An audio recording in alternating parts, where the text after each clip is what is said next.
Part 10. Restarting the Myth. Author, Fengchao Huang. Chapter 91. Wayne took his suitcase and looked for his cabin on the Polaris. The White Glove Association was generous, or perhaps the rich man who commissioned it was not short of money. The cruise ship was luxuriously decorated, and every corner was in classical style, which made Wayne think of the extremely luxurious train. From the perspective of the passenger capacity of 200 people, the Polaris was only a small cruise ship, but its size was close to that of a medium-sized cruise ship. It limited the number of passengers at a very high price and used more areas to serve the guests. There were restaurants, bars, cinemas, and even private doctors on the cruise ship. From the captain to the sailors, every crew member was an experienced old sailor. When boarding the ship, Wayne chatted with the ticket inspector and learned that the Polaris was not full. Except for a few tourists going to Longzhen Island, the entire ship was almost booked by a wealthy crew. When mentioning the crew, the ticket inspector was extremely excited and happily told Wayne that there would be a surprise in the next trip. There was a big star on the ship. If he was lucky, he might be invited by the crew to play the role of a passerby. What's so good about being a passerby? A real man should be a director. Wayne shrugged. It was impossible for him to be both a director and an actor in his life. Being both a detective and a detective was more like it. He walked through the red-carpeted corridor according to the room number and found that there were indeed few guests on this floor except for the crew members standing guard. Even if there were guests, they were the crew members who came and went in a hurry, busy moving large suitcases into the cabin. Maybe it's the actress' clothes. After all, the director likes it. A few black-clad men dressed as bodyguards came over. Wayne pressed down the brim of his hat and politely avoided them. Didn't avoid them. When they staggered sideways, a mustache among the black-clad men deliberately bumped into Wayne, and then walked away. His steps were very arrogant. What kind of quality? Wayne rolled his eyes, and after saying that, he was surprised to find that the scene seemed familiar. It can't even be said to be familiar, it's almost exactly the same, especially the mustache. Wayne suddenly remembered that last time on the train, the mustache participated in the robbery throughout the whole process and was one of the robbers. Okay, replay the failed case and start a second business. This time, we won't rob the train, but the cruise ship, right? Wayne didn't know whether to cry or laugh. On the one hand, he mourned for the citizens of London. The robbers escaped from prison and returned to their old business. They were so arrogant that no one found out. On the other hand, he felt ridiculous for the mustache. He finally escaped from prison and ran into his hands again. Wayne didn't do it directly. Before the cruise ship set sail, he found the crew on guard and told them that the identity of the mustache gang was suspicious and they were robbers who committed crimes repeatedly. The guests on this ship were either rich or noble. Rich people would not talk nonsense. Even if they talked nonsense, they had to be treated with caution. The crew immediately reported to their superiors. Before the cruise ship set sail, Wayne saw several men in black being escorted away by police officers. He raised his hand and took off his hat, silently seeing them off. Good things take off the hat, and the merits and fame are hidden. Wayne found his cabin, which was very spacious, with a living room sofa, wardrobe and bathroom, and a large bed that could accommodate 4 people. A bouquet of roses was placed on the bed, and it looked like a couple's room. What a pity, I should have agreed to let Willie come with me. Wayne picked up the roses and put them in the vase. Veronica was arranged to take writing lessons by her father-in-law, and Chris had a research course at the academy, so both of them could not leave. Willie was a typical social idler. Apart from being a mascot in the gym, she had nothing to do in her spare time. W omega omega ta no. Knowing that Wayne was going to Dragon Heart Island for vacation, he actively raised his hand to sign up, but was physically silenced by Veronica. After waking up, She seemed to have lost this memory and completely forgot about Dragon Heart Island. Wayne did not mention it to her face again. He liked to play with Willie. The latter was defenseless against him and said whatever he wanted. He hugged and cuddled like he did when they were gay. Wayne was passive throughout the whole process, and his good buddy gave him a lot of benefits. Unfortunately, the elders in this buddy's family are too enthusiastic, and there is more than one parent. Any one of them is very big. After a little weighing, Wayne thinks it's good to be passive. Wayne put down his suitcase, lay on the sofa and began to meditate. After the cruise ship started, it would follow a fixed route around Windsor to the north, and then turn northeast after 2 days of travel, directly to the destination Dragon Heart Island. There are many entertainment facilities on the ship, and you can also watch the crew filming, but Wayne does not intend to join in the fun. He closes his eyes and meditates to try to communicate with nature. The cruise ship is located on the sea. Wayne can see a lot of water elements rushing towards him when he closes his eyes. The wind element content is extremely high, and earth and fire are relatively scarce. Out of caution, to prevent other magicians on the ship, Wayne did not wave his tentacles to gather the homeless fellow villagers, and tried to chat with Brother Nature as usual. He has never given up this small goal. The word roll is simple to say and even simpler to do. Just be able to endure loneliness. Wayne is not someone who can stand loneliness, but he has goals, self-knowledge, and is willing to endure loneliness. People should not only look at the present. If you can't stand loneliness now, you will have nothing but loneliness in the future. The boring communication lasted for a long time. Wayne opened his eyes tiredly. It was dark outside the window.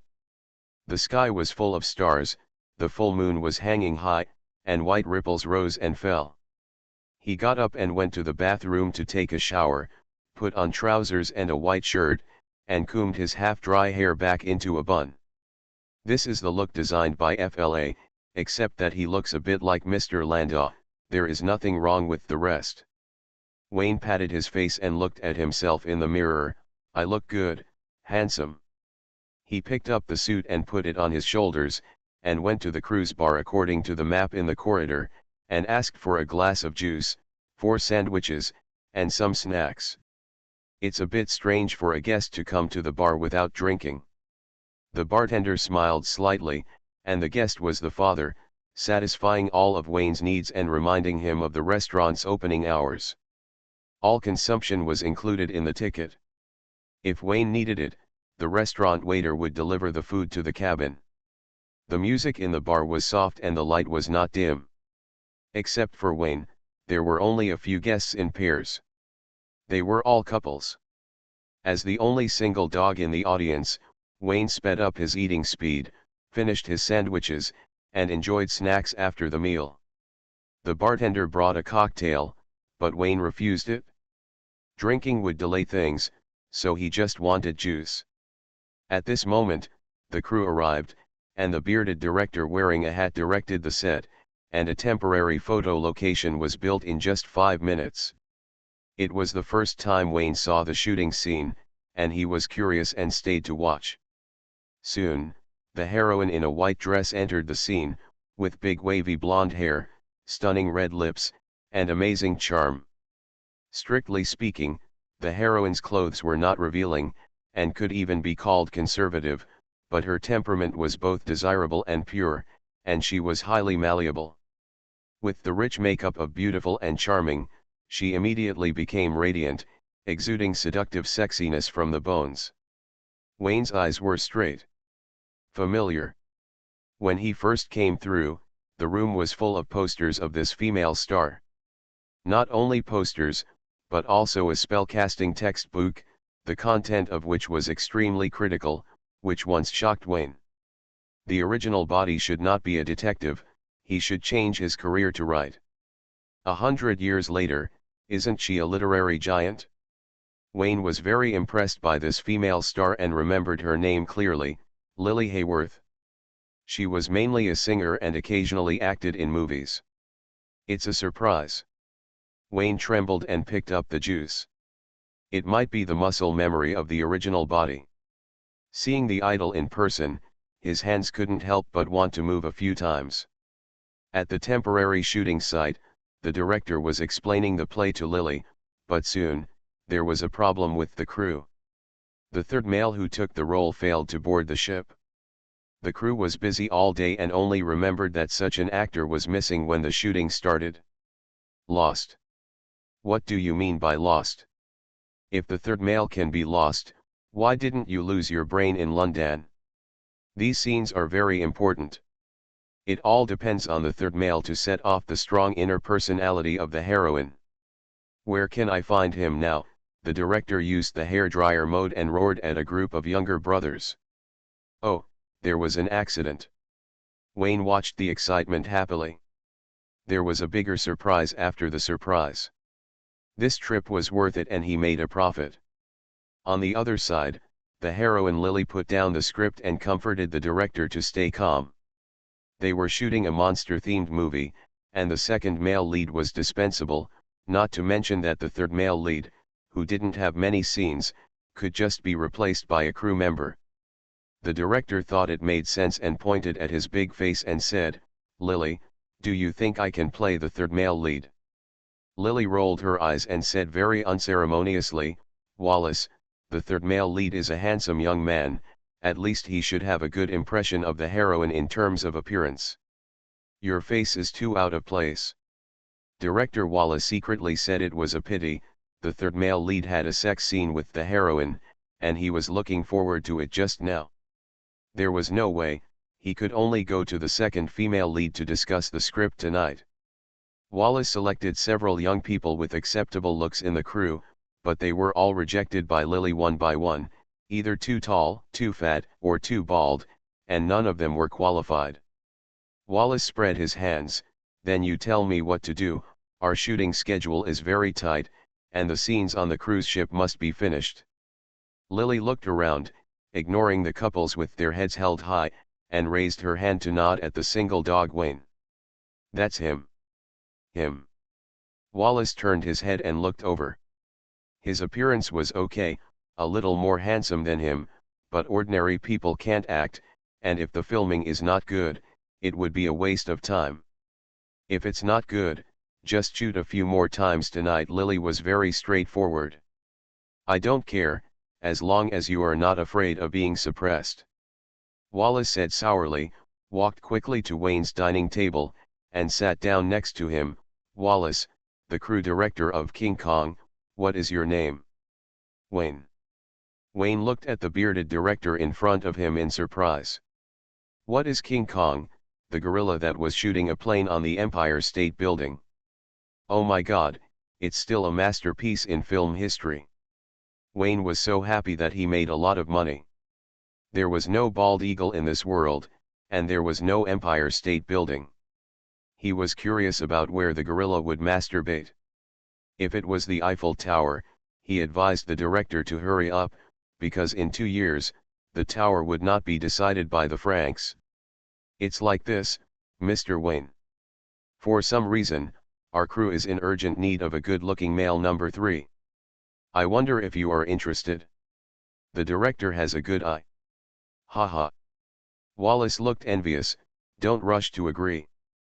The male number 3 has a passionate scene, and the one he is acting with is Ms. Lily Hayworth over there. Then I have to rush to agree." Sensing the jealous and envious eyes of the men around him, Wayne took the juice to calm down and asked in confusion, "Director Wallace, I can't act, I'm not an actor, are you sure I can play such an important role as the third male lead?" Of course, in the script, the third male lead is one of the pursuers of the female lead. He looks handsome but is actually dark inside.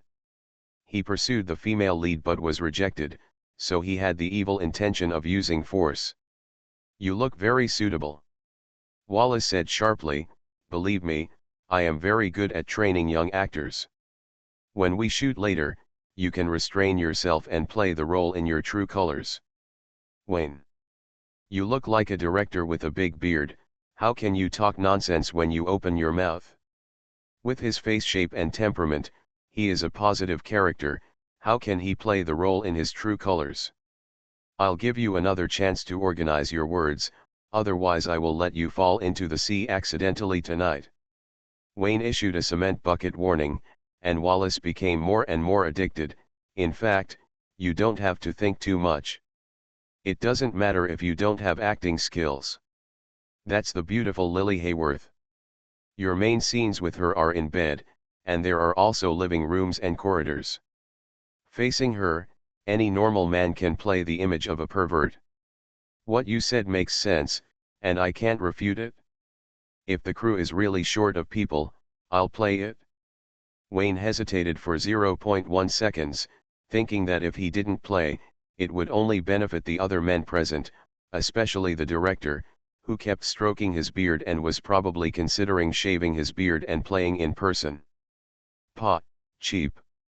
He's full of yellow garbage, only knowing how to take advantage of beautiful women, unlike him, in order to uphold the elegant teachings of the housekeeper, protect the ladies from being groped by perverts, and to restore a dream of sleeping together. He wronged himself and dedicated himself in tears. Well, is there a kissing scene? Wayne received the script and was eager to try. Stop imagining, Lily has a request, the kissing scene will be shot out of position. Omega WTKNO. What? Lack of awareness of devoting oneself to art, no self-cultivation as an actor, not professional at all. Wayne looked through the script. The male lead is a gorilla, the male lead is a little victim, the male lead is a pervert, and the rest are all passers-by. The male lead does not have much plot, except for the one time he appeared in a glorious and upright manner, dressed decently and behaved like a gentleman. The rest of the plot is to tear the female lead's skirt in different ways, chase from the corridor to the bedroom, and wrestle all the way until the male lead came to the rescue. In the last appearance, the male lead changed his mind and was brave enough to protect the female lead, but was crushed by the gorilla. Yes, King Kong is the villain in this film. There is no tragic love across species, only a big monster who likes to collect blonde figurines. Wayne regretted accepting the script. This was his first big screen appearance. What if he was stereotyped by the audience and completely labeled as a pervert? How could he expand his acting career in the future? Oh, I won't act in movies anymore, that's fine. Buzz buzz buzz dash. Suddenly, the cruise ship's whistle sounded, and the air was filled with a dark atmosphere. Sailors screamed outside the bar, and the cruise ship suddenly stopped for some reason. Wayne frowned and smelled a strong dark atmosphere in the air. He followed everyone to the deck and saw a black sailing ship approaching slowly in the thick night. Squeak. Squeak dash. The dilapidated and decayed hull was full of holes, and the black sails swayed in the wind, driving the mast to make a creepy squeak. Restarting the myth. Author, Fengchao Huang. Chapter 92. The sea rolled with dark waves, the moonlight rippled and flickered, and the mysterious black ghost ship slowly approached. The sailing ship was about the same length as the cruise ship, the black sails were broken and empty, and the hull was dim in the moonlight, like a black statue that had been polished by wind and waves, which made people feel fear and want to escape, and there was a kind of mystery that made people unable to help but explore. The crew and crew stood on the deck, silently watching the uninvited ghost ship. There was no light on the ghost ship, only endless darkness. The arrival of this ship brought an unusual atmosphere to the calm sea. It was not just fear. Greed occupied more. In other words, everyone had a strong desire for adventure. Based on rumors and experience, the crew guessed that this ghost ship was a wrecked pirate ship, which was blown to an unknown island because of the shipwreck, and set sail again because of the sea breeze. Pirate ships mean treasures, and there is no reason to let go of wealth that comes to your door. At the captain's command, the sailors turned on the searchlights, organized a treasure hunting team of 10 people, put on life jackets, jumped on the lifeboat and approached the ghost ship. Director Wallace was the most excited, shouting to join the treasure hunting team. He wanted to take people on board to shoot a few shots for the movie. The ghost ship is not only a big gimmick to increase box office, but also a free photography base. Wallace was excited just thinking about being able to add the set of shots to his own movie. More excited than sleeping with the second female last night. The captain advised earnestly that the ghost ship had been in disrepair for a long time and that if he was not careful, his life would be in danger. Wallace couldn't bear to hear this. He was a director with artistic pursuits. Compared with death, he was more afraid that his life would be mediocre and he would not even have a masterpiece worth remembering after his death. As a director, my first half of life was too mediocre. I didn't participate in wars, I didn't encounter pirates when I went out to sea, earthquakes, tsunamis, storms, etc., I didn't encounter them once. Other directors survived the disaster and were able to burst out with inspiration to shoot masterpieces. I can only envy them. I am no worse than them. I just lack an opportunity. I will never miss this opportunity tonight. Wallace ignored the dissuasion and organized the crew to take the lifeboat. The captain and the first mate went out together, and they were almost driven crazy by this brain-dead director. On the other side, Wayne came to the stern, while everyone gathered on the deck, jumped into the sea and sneaked towards the ghost ship. He used the water element to cast a spell, and his underwater sneaking speed was extremely fast. Before the lifeboat approached the ghost ship, he had already boarded the ghost ship from behind. At this time, Wayne didn't care whether there was a magician on the cruise ship, and whether the spell would be detected by the other party. He smelled a strong dark breath, and there was treasure on the ghost ship. Magic treasure. The treasures of heaven and earth belong to those who are destined to have them. If you don't take what heaven has given you, you will suffer the consequences. If you don't take advantage of a good opportunity, you are a bastard. Wayne can say hundreds of such aphorisms that encourage people to be good. In a word, the treasure will be wasted in the hands of others, but it can be perfectly displayed in his hands. The deck of the ghost ship is dilapidated and full of moisture, as if it was fished out of the water. The rotten wood will break when stepped on. Wayne used the cover of darkness to avoid the searchlight of the cruise ship, followed the dark atmosphere to the captain's room, and soon touched a palm-sized treasure box. He broke the rusty lock and saw a dark ring with a faint glow in the wooden box. This ring looks familiar. Wayne. It may be an illusion, the ring is very familiar, and it is very similar to the collection of the director of the mental hospital. Wayne imagined an evil black-bearded pirate captain who made waves on the sea with the help of the dark ring. Whenever the Navy came to encircle and suppress him, they were defeated by the dark ring. He was at large for many years and accumulated countless treasures. Later, due to a shipwreck, the arrogant pirate ship sank to the bottom of the sea. As for the ring, it was very similar to the one in the hands of the Dean.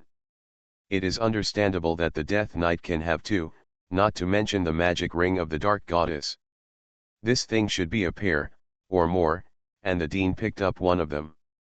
It was reasonable and logical, and Wayne immediately convinced himself. Trash. There was a sound of wooden planks being trampled behind him, and Wayne raised his eyebrows and slowly turned around to look over. In front of him, the skeleton undead in armor was wrapped in black mist, and white flames were jumping in his eyes. It was only a horse and a sword away from the complete Death Knight. It scared me, I thought it was the Dark Knight. Ghost. Wayne held the dark ring in one hand, and the black mist wrapped around the tip of his fist. He was startled just now because it was a dark ring, and he almost thought that the Dark Knight had come to his door. That's the result. If you are the Death Knight, then who am I? We meet again, Wayne. How about the gift, do you like it? The skeleton undead dispersed the death power on his body, revealing Gangplank's hard white beard face, and exclaimed, "To be honest, you are really brave, I thought I would scare you." "You did scare me." Wayne weighed the ring in his hand and was speechless. "Dean Gangplank, why are you pretending to be a ghost on the sea when you have nothing to do?" Is the lunatic asylum organizing team building? At this point, he probably had the answer in his heart. I promised the high priest that I could not meet you. People should be honest. Gangplank turned back into a skeleton undead. So many days have passed, how do you think about it? Are you interested in joining our Free Mage Alliance? That would be very interesting. To be honest, I'm not very interested. Wayne frowned. The teacher has told me a lot during this time. Joining the Freedom Alliance is tantamount to betraying her. I don't want to let her down. Just don't let her know. If you don't tell, I won't tell, no one will know. How is that possible? You old boy is so unreliable at first glance. Wayne rolled his eyes and said truthfully, Dean Plank, your invitation is very sincere, and you saved my life once. It's really hard for me to refuse you, but the teacher treats me. Wait a minute, since you mentioned the high priest, I have to mention the high priest's husband, Mr. Landau. Plank was obviously well prepared and said cheerfully, Mr. Landau gave me a price I couldn't refuse. As the director, I diagnosed you with a mental illness and urgent need for hospitalization, preferably long-term hospitalization, spent his whole life in Hong-Elen Lunatic Asylum. Wayne. A little surprising, but not that surprising, it's that person's style. But don't worry, I only promised him superficially. Plank talked about his plan and gave Wayne the dark ring. When Austin asked about it, he said that Wayne had been contaminated by darkness. In this way, Plank got the research grant, Wayne got the magic props, and was saved from being chased and beaten by Austin. In this win-win situation, everyone has a bright future. It won't be hidden for long. He is not a fool. He will expose it after sending someone to test it. Wayne shrugged and saw through Gangplank's true plan. In the final analysis, you just found a scapegoat and tricked me into joining the Free Mage Alliance without offending my teacher. These words made Plank very embarrassed. He really thought so. Wayne's calmness was beyond his expectation. He thought that after moving out of Alston, Wayne would switch to his side without hesitation. Seeing Gangplank tugging at his beard and saying nothing, Wayne sighed, Dean Gangplank, I am willing to join the Free Mage Alliance. Please keep your mouth shut and don't let my teacher be disappointed in me. Plank didn't understand. Was he impressed by his sincerity? No matter what, you are a highly respected legendary mage who can save my life. I can refuse you once, but I can't refuse you every time. Wayne sighed repeatedly and told his helplessness. The goddess of nature has a firm belief and is loyal to her teacher, so she was forced to join the Free Mage Alliance. Your love for me has turned into unilateral pressure, and win-win cooperation has turned into just talking about business without talking about emotions. The more Plank thought about it, the more he felt that something was wrong. Then I thought about it, no matter what, Wayne was willing to join the Free Mage Alliance, and his goal was achieved. Of course, I also have a condition, and I hope the Dean will agree. Tell me about it.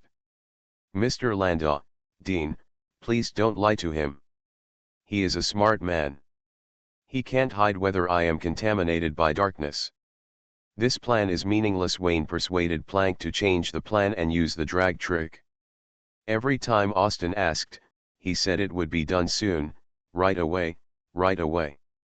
Plank hesitated because he would not be able to earn funding. He is not only a smart man, but also a man who will do whatever it takes to achieve his goals. Failure will only bring more crazy blows. As you can see, I am still a magician's apprentice. I have neither the time nor the ability to accompany him to show off his tricks. Wayne said that it was too difficult for him. He just wanted to do magic and occasionally engage in magical girls, and he didn't want to waste precious time on his father-in-law. 30 years to the east of the Tame River, 30 years to the west of the Tame River. When he stands up, it will not be too late to accompany his old father-in-law. Now, it's better to hide and go. Plank struggled for a moment and then said, Mr. Landau is indeed a difficult opponent. I'll take a step back. You can keep the ring and I'll share half of the funds with you.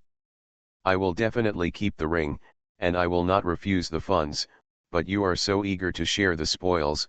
No, what does sharing the pot mean? You, a legendary mage, still have to look at his face, so you are just kneeling down to beg for food. Is Lao Yinbai's way so wild? Wayne was surprised and heard a bit of helplessness from Plank's words. He re-evaluated Austen's status in the world and guessed that it was related to the Tulip family and the Windsor royal family. It's useless to dwell on things that are too far away. Wayne nodded and agreed, leaving the ring and half of the funds. The two of them joined forces to trick Austen into a big deal.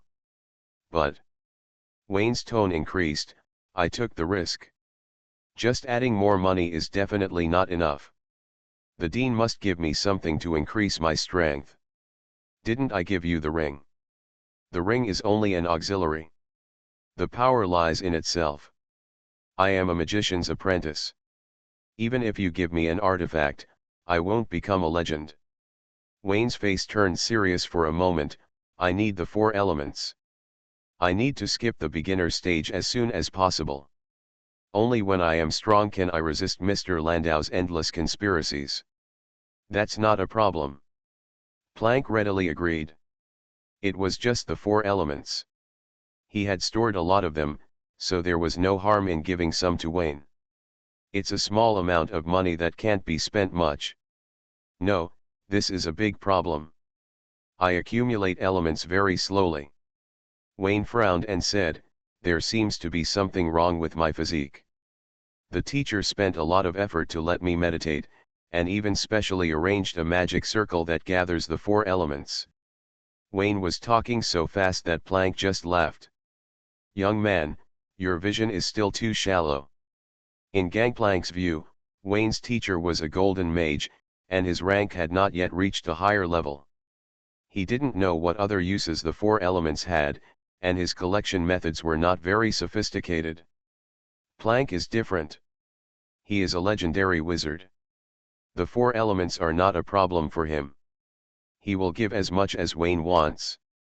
Wayne, your physique is indeed abnormal, which has transformed your life essence. Otherwise, you can't bear the backlash brought by many beliefs.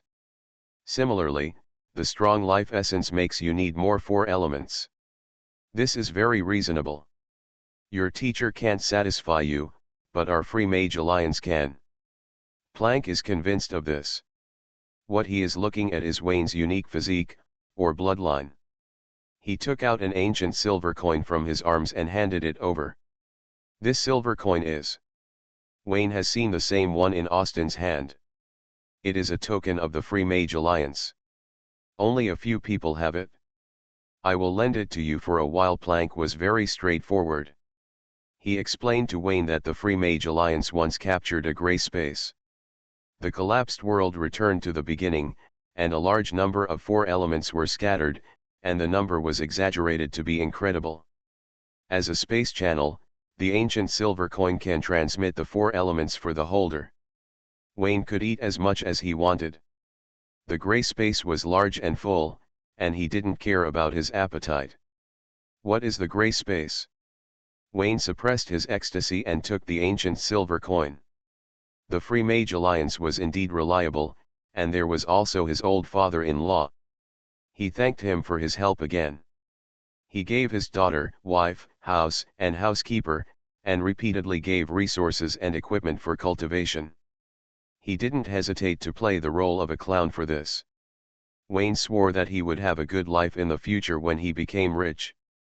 That was a miracle of the fall, which proved to us that God is not eternal. Plank smiled mysteriously, and seeing that Wayne was more curious, he shook his head and said, "It's too early for you. You just need to remember one thing, faith does not have to be absolute, God doesn't care, the true meaning of the world is magic, not God." Wayne nodded. He had his own views on God, but he would not refute a legendary wizard. It would not hurt to listen to the experience of his predecessors. The two completed the transaction.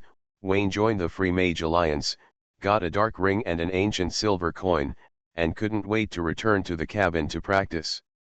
Plank finished seducing Wayne and was also satisfied. The two walked down the cabin and dived into the water together. At this time, the expedition team composed of crew members had just climbed onto the deck of the ghost ship and started the treasure hunt adventure in full swing. Director Wallace also stepped onto the ghost ship as he wished and filmed precious shots under the protection of several crew members. Night. The full moon was hanging high. Wayne sat cross-legged on the sofa in the cabin, holding an ancient silver coin in his hand, and opened the transmission channel to the gray space. Different from the elemental space of the Lord of the Void, Wayne saw a gray world through the transmission channel, a world that was collapsing. This world has extremely spectacular buildings, mountains, jungles, rivers, and seas. Everything is collapsing and disintegrating, and a large amount of four elements are filled in it. They each occupy a corner. With amazing density, quantitative change leads to qualitative change, and is concretized into the visible earth, fire, water, and wind in nature. The big eyeballs opened, confirmed the eyes, and the fire element rushed over with a roar. Wayne couldn't help but curl his lips. If the Lord of the Void was still alive, he would be happy to see someone inherit his legacy. No more words, open the book. You are listening to Novels at Bless Up channel. Wish you happiness and luck. Please subscribe to receive new novels. How do you feel about this novel? Please like and leave a comment.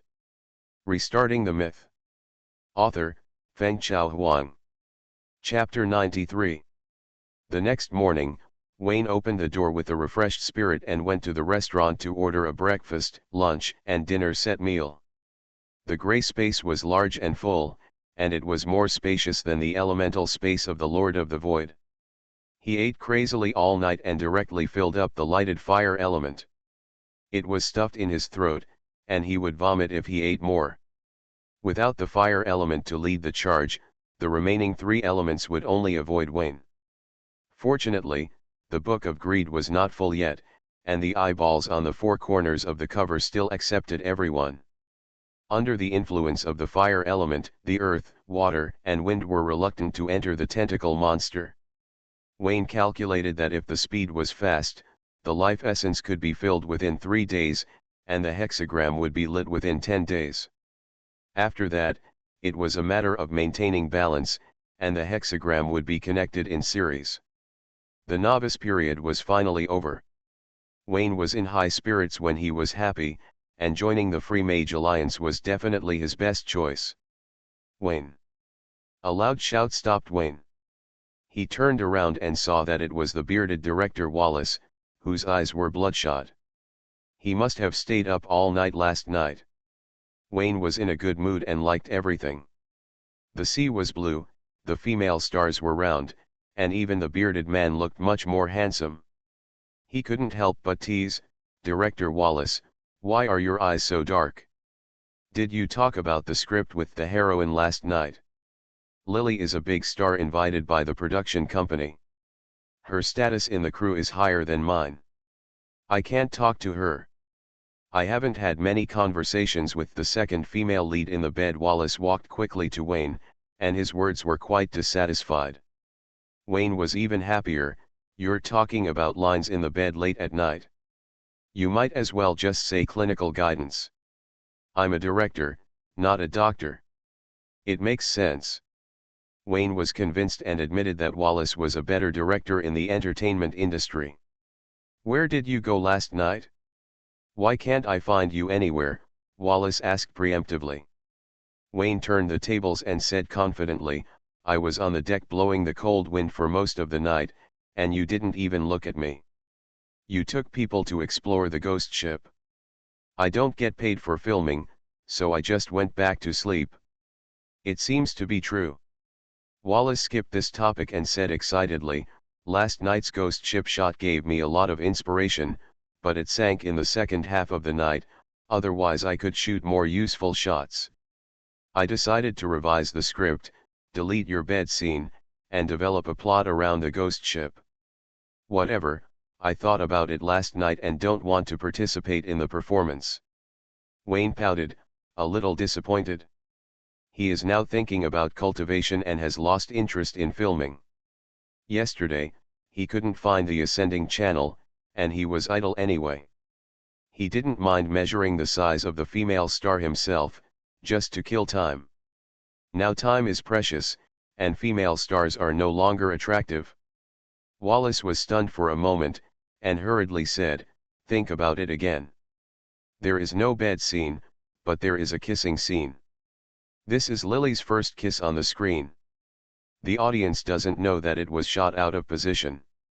Countless men will envy you. This is the honor of a soldier. No, I have a girlfriend, she will be angry." "Nonsense, you don't understand women at all. You can kiss Lily's mouth. Your girlfriend can't wait to show off, how could she be angry?" Wallace was dissatisfied. "Forget it. Then I will add the bed scene." "Ah, this." Thinking of the figure and appearance of the female star, Wayne couldn't help but jump with his 10 fingers. He was a little entangled, and thought about it and decided to forget it. Today is different from the past. Training is more important. The cabin door closed, leaving Wallace dumbfounded. There was actually a man who could resist Lily's charm. Even if the kiss was out of position and he couldn't kiss her, hugging was real. Be smart, click a few more times, you can hug for a while. For a moment, Wallace was full of admiration and admitted that Wayne was a good man who had gotten rid of vulgar tastes. He really loved his girlfriend. Bah, idiot. Bang, bang, bang. "Wayne, open the door, let's discuss it again. Open the door quickly, there is no regret medicine in the world, and there is only one chance. Open the door." Okay, it's you who didn't open the door. If you have the ability, don't come to beg me." "What do you mean?" He refused. In another cabin, Lily was putting on makeup to shoot the next set of shots. She was very surprised when she heard this. "Are you sure?" he refused, not taking the opportunity to increase the price. Wallace said disdainfully. When he heard that the bed scene was deleted, he immediately turned his face and stopped acting. It was obvious that he coveted your beauty. "Wait a minute, why was the bed scene deleted?" Lily interrupted with a frown. "Last night, I filmed the ghost ship. I was inspired and came up with a brilliant idea that was enough to support the setting of being strong inside. Considering the length of the film, I deleted the sex scene. Add it back." "Ah, this." Wallace was confused. "Do you like being suppressed so much? Bring him back. He is the third male. I won't film if someone else is replaced." After Lily finished her makeup, she pursed her red lips in front of the mirror. She was determined to dedicate herself to art in front of the camera. The kissing scene can be real, and there must be no missing shots. Even if the director will delete the sex scene later for the sake of length, this scene must be filmed.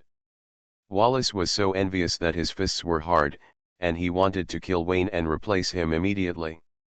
"What are you still standing there for? Go quickly." "But I just..." "Go quickly." Bang bang bang. "Wayne, or me, Wallace. There were a lot of people outside just now. Please open the door and let's chat slowly in the room. The sex scene has been added again. You can kiss me wherever you want." The cabin door opened, and Wayne looked at the bearded man speechlessly. "Any kiss is fine, are we filming a serious movie?" "Director, thank you for your kindness, but I really don't want to make a movie now. Please don't harass me again, or I will call someone." After saying that, the door closed, leaving Wallace staring blankly. When the time came in the evening, the restaurant waiter brought the dining car to the cabin, and Wayne ate to his heart's content. It doesn't matter whether it tastes good or not. He doesn't pursue this. He just wants to finish eating and practice quickly. The fellow villagers are still waiting for his rescue. Bang bang. There was a soft knock on the door, and Wayne shrugged his nose, smelling a strange scent of perfume. He looked at the sky outside. It wasn't late at night, but it was definitely time to go to bed. One person calls it rest, but two people call it sleep. Wayne opened the door out of curiosity and was greeted by the dazzling female star. The corridor was quiet and there was not a single paparazzi taking photos. Lily preferred a white dress. Because of the temperature at sea, she wore a black coat. She smiled slightly and said, "Excuse me, can I come in to talk?" The smell of perfume was so captivating that Wayne's fingers couldn't help but twitch. He subconsciously stepped aside and closed the door after Lily entered the room. Click. Locked. Lily didn't seem to hear the sound of the door being locked. After entering the room, she took off her black coat. Gentleman Wayne took it and hung it on the hanger. Wayne was secretly surprised that the female star didn't seem to have any sense of crisis. When he turned around, Lily was already standing by the window. The back is enchanting, the curves are slender, and the slightly fluffy golden curly hair falls down on the shoulders, light and elegant, exuding a light fragrance. It was beautiful, and I could see Wayne rubbing his hands subconsciously, knowing that something was wrong, but still having some thoughts. Tonight's rhythm is such that at least disaster comes from the mouth, and at worst disaster never comes alone.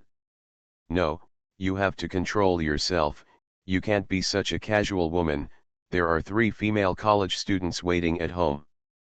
Wayne shook his head to dispel his charming reverie.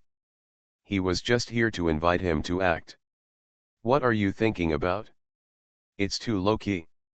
The air is shaking, as if the sky is burning. Lily looked at the black sea outside the window expressionlessly. A string of question marks floated across Wayne's forehead, feeling that these artists are complicated. He took 2 steps forward to the window, glanced at the celebrity's profile, and nodded in agreement. Yes, it's quite hot.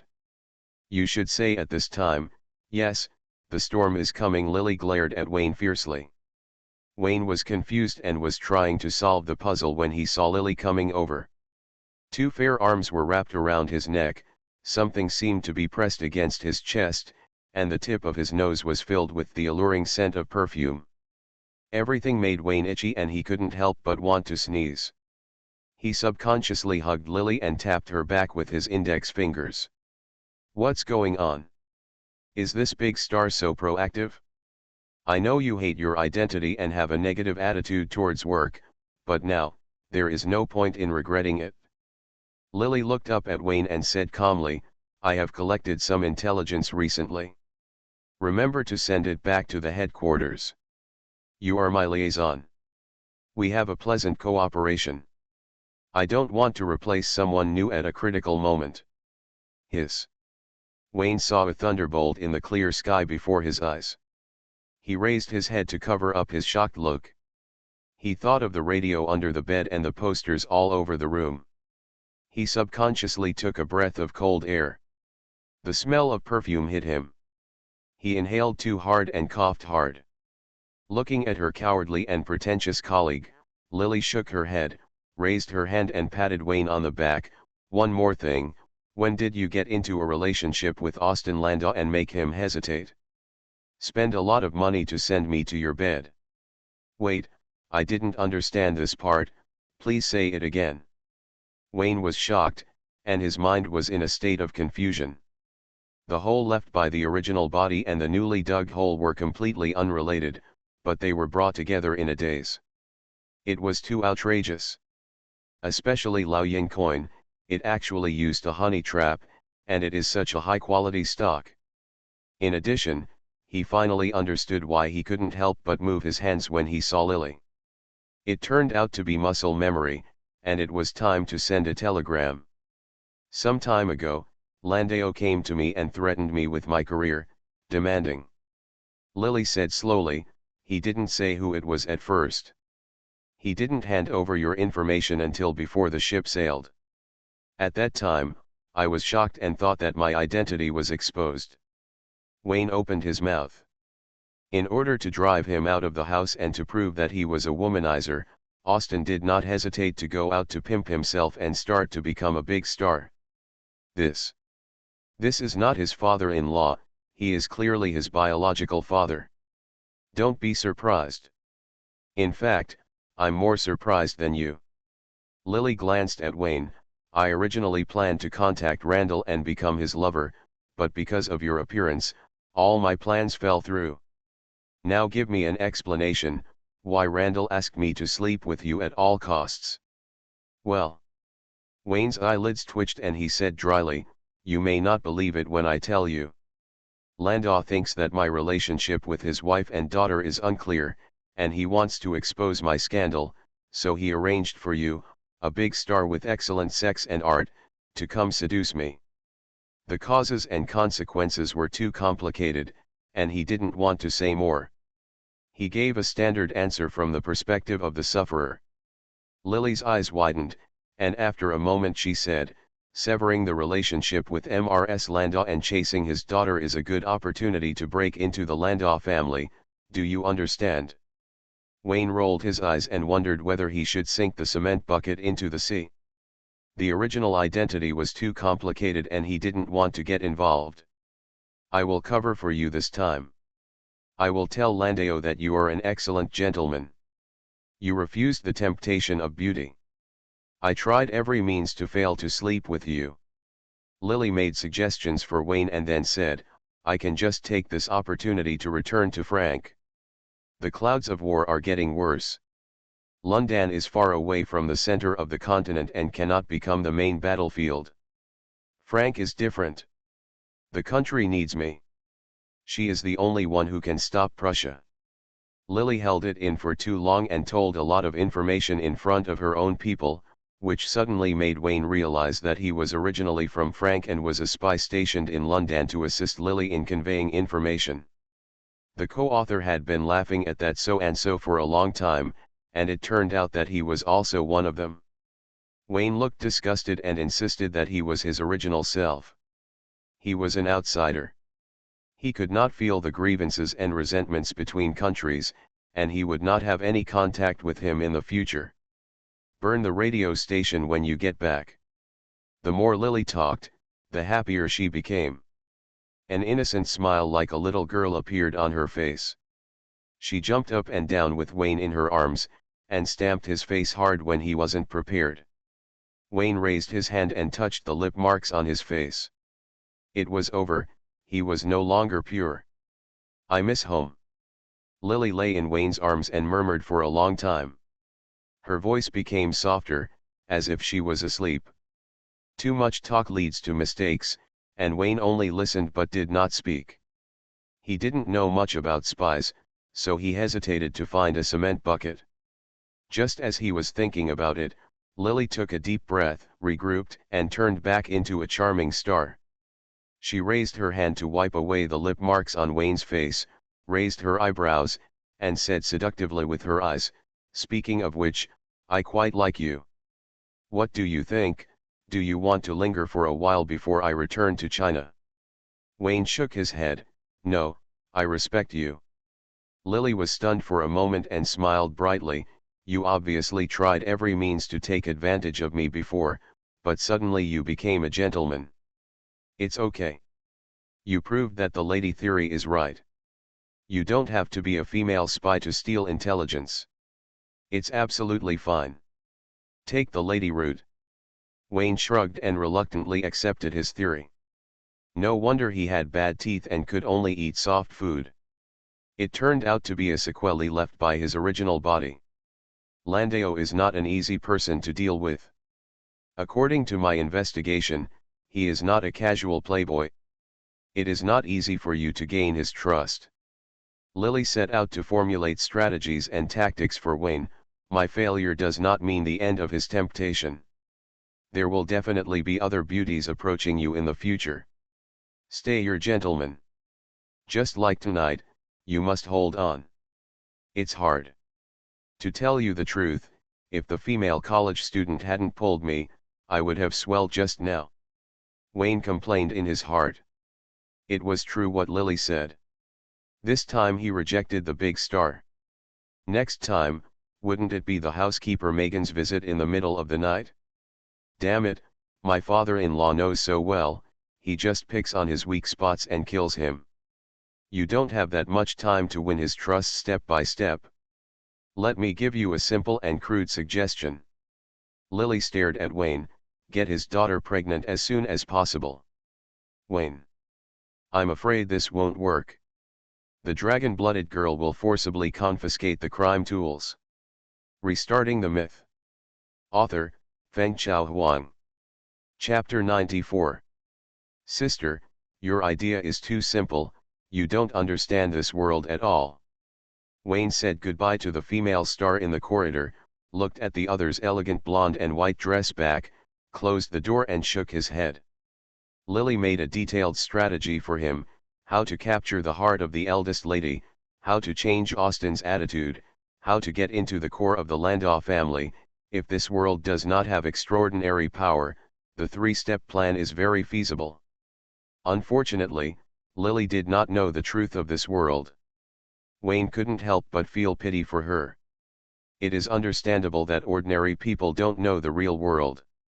Frank's senior management must know that the world is so dangerous, and they still sent ignorant intelligence personnel to let them challenge extraordinary power with flesh and blood.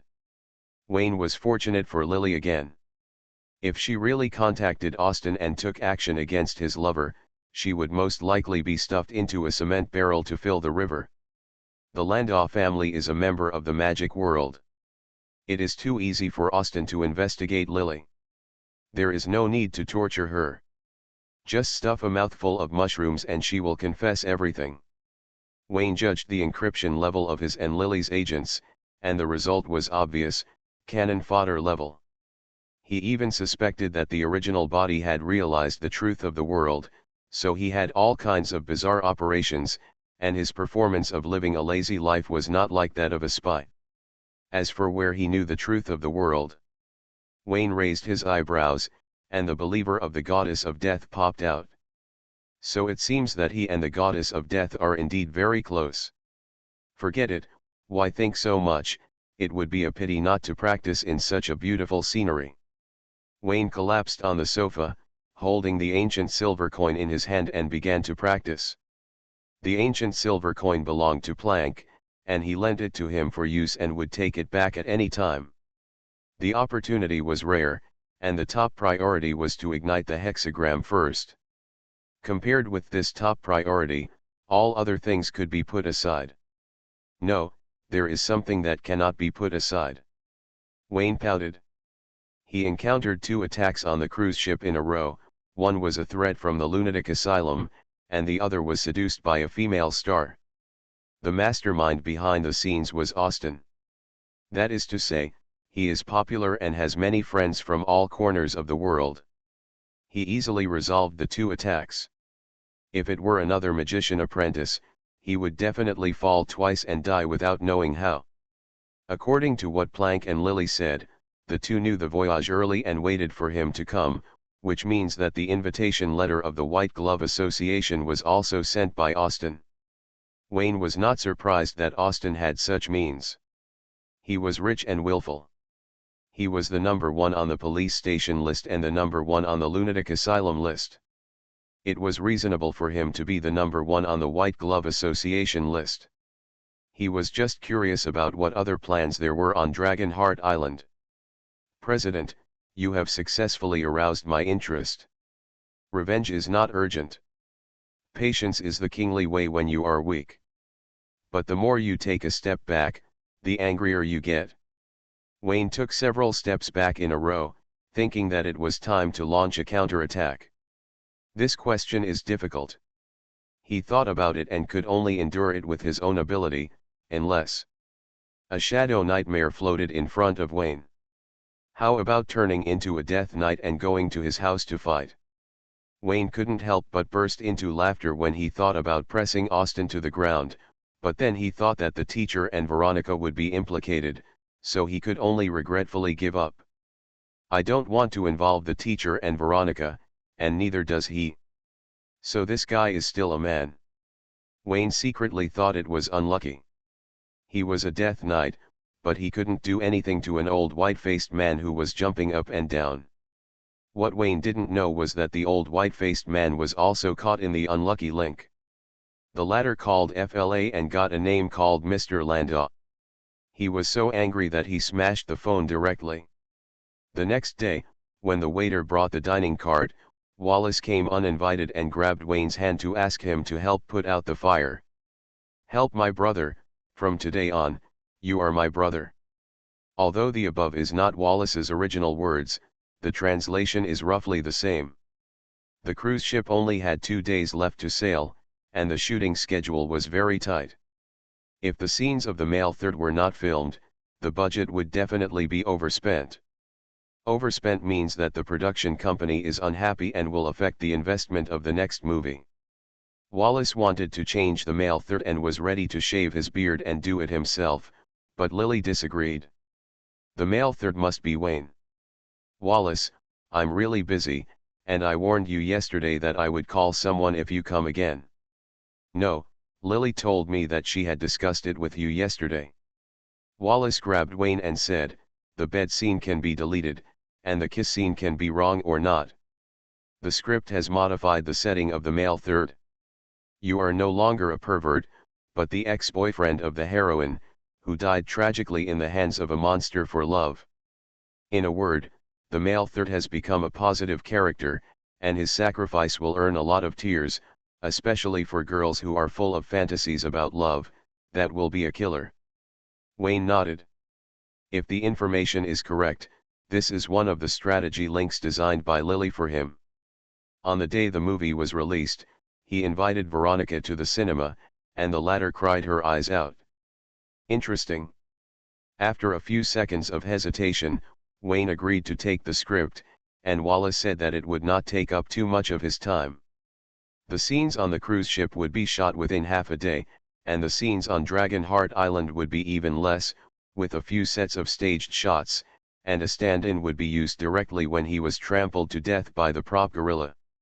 Wayne's shooting schedule was from 10 a.m. to 2 p.m., and it ended just before tea time. Male number 3 didn't have many lines, and basically focused on the rivalry with the heroine. Because the passionate scenes were deleted and modified to a warm man, male number 3 looked like a dog licker. Let him lick the dog, Wayne doesn't care, after all, he really got it in the movie. Unlike the male second, the cameraman boyfriend in the script, he didn't even have a kissing scene with the heroine. In the last kissing scene, Lily asked Wayne if he wanted to do it for real, and Wayne decisively refused. If Lily was just an ordinary big star, he wouldn't mind the sex scene, but knowing that the other party was a miserable cannon fodder, he really couldn't afford to take advantage of her.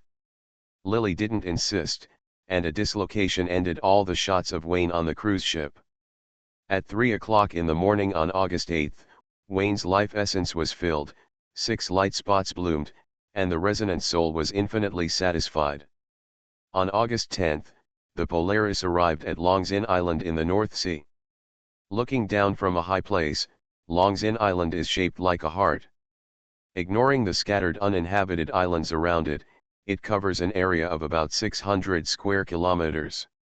One side of the island is covered with dense mountains and forests, and the other side is flat. There is a natural port, but it is not good.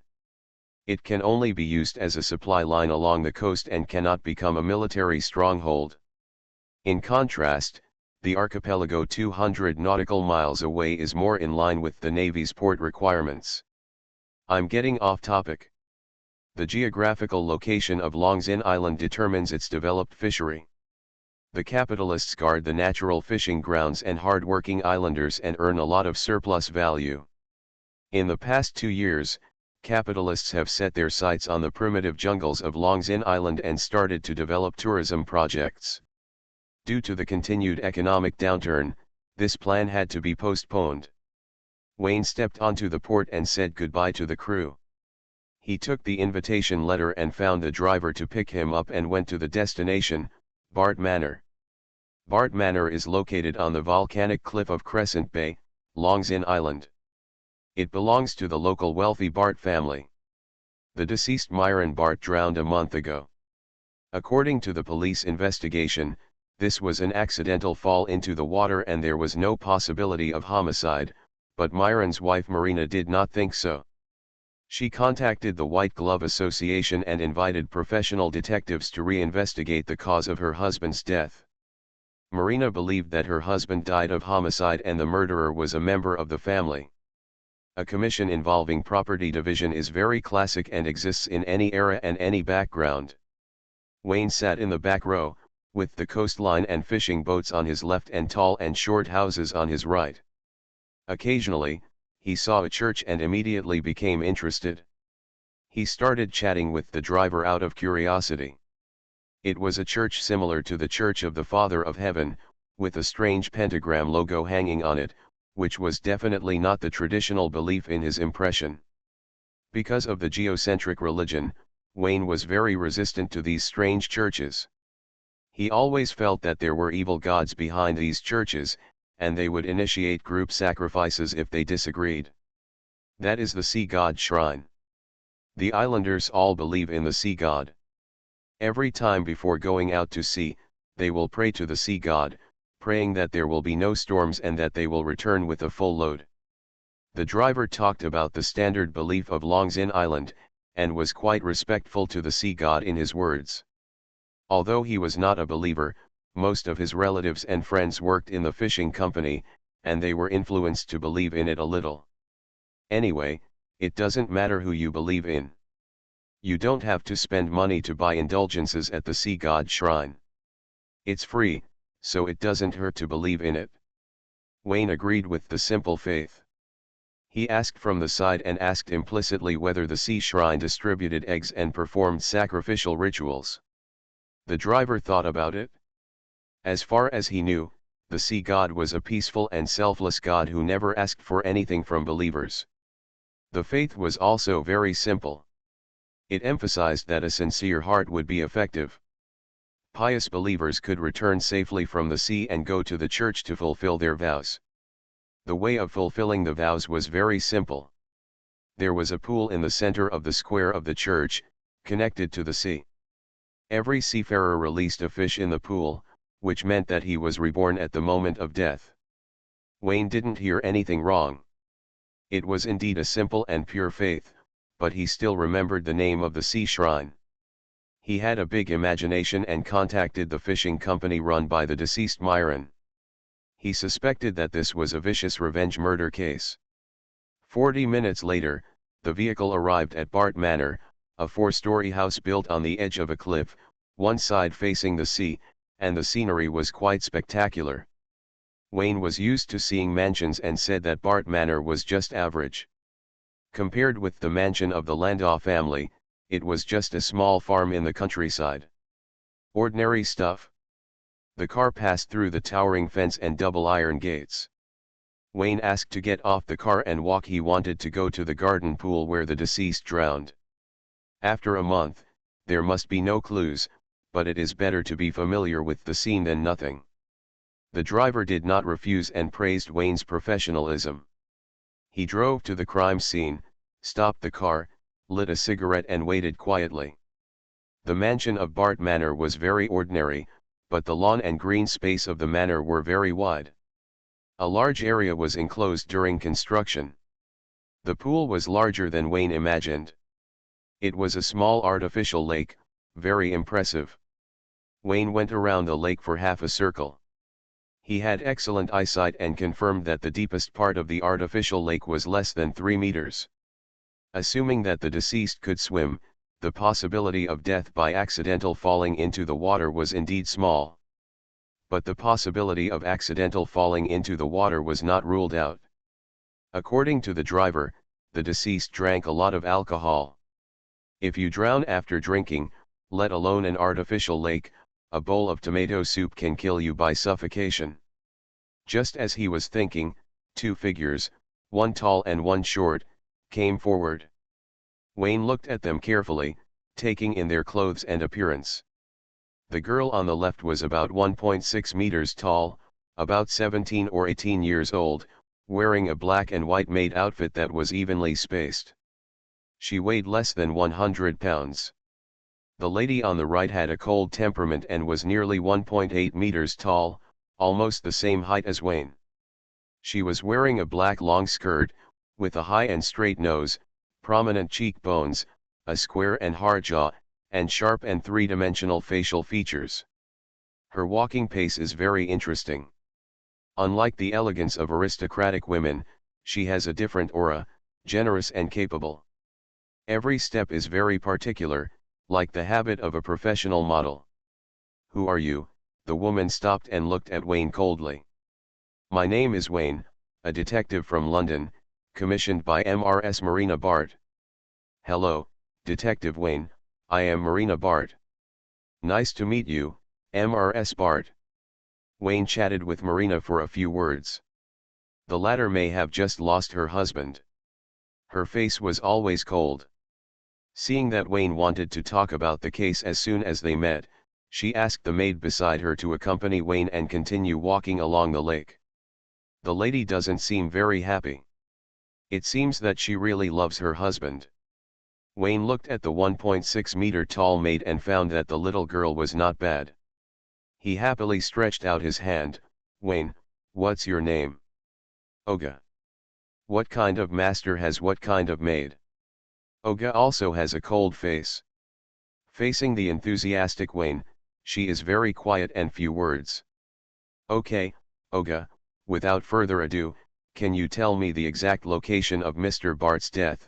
Wayne pointed to the artificial lake and said. "The master did not die in the lake, he did not drown, he shot himself in his study," the maid Olga replied. Wayne was stunned for a moment.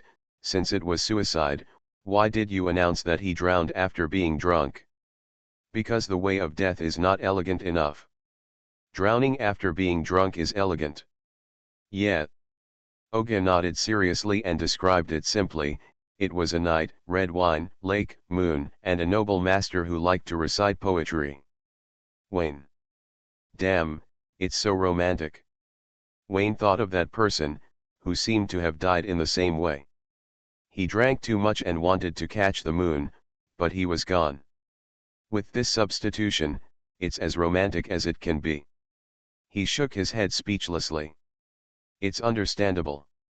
The deceased was a capitalist who was transferred from an aristocrat.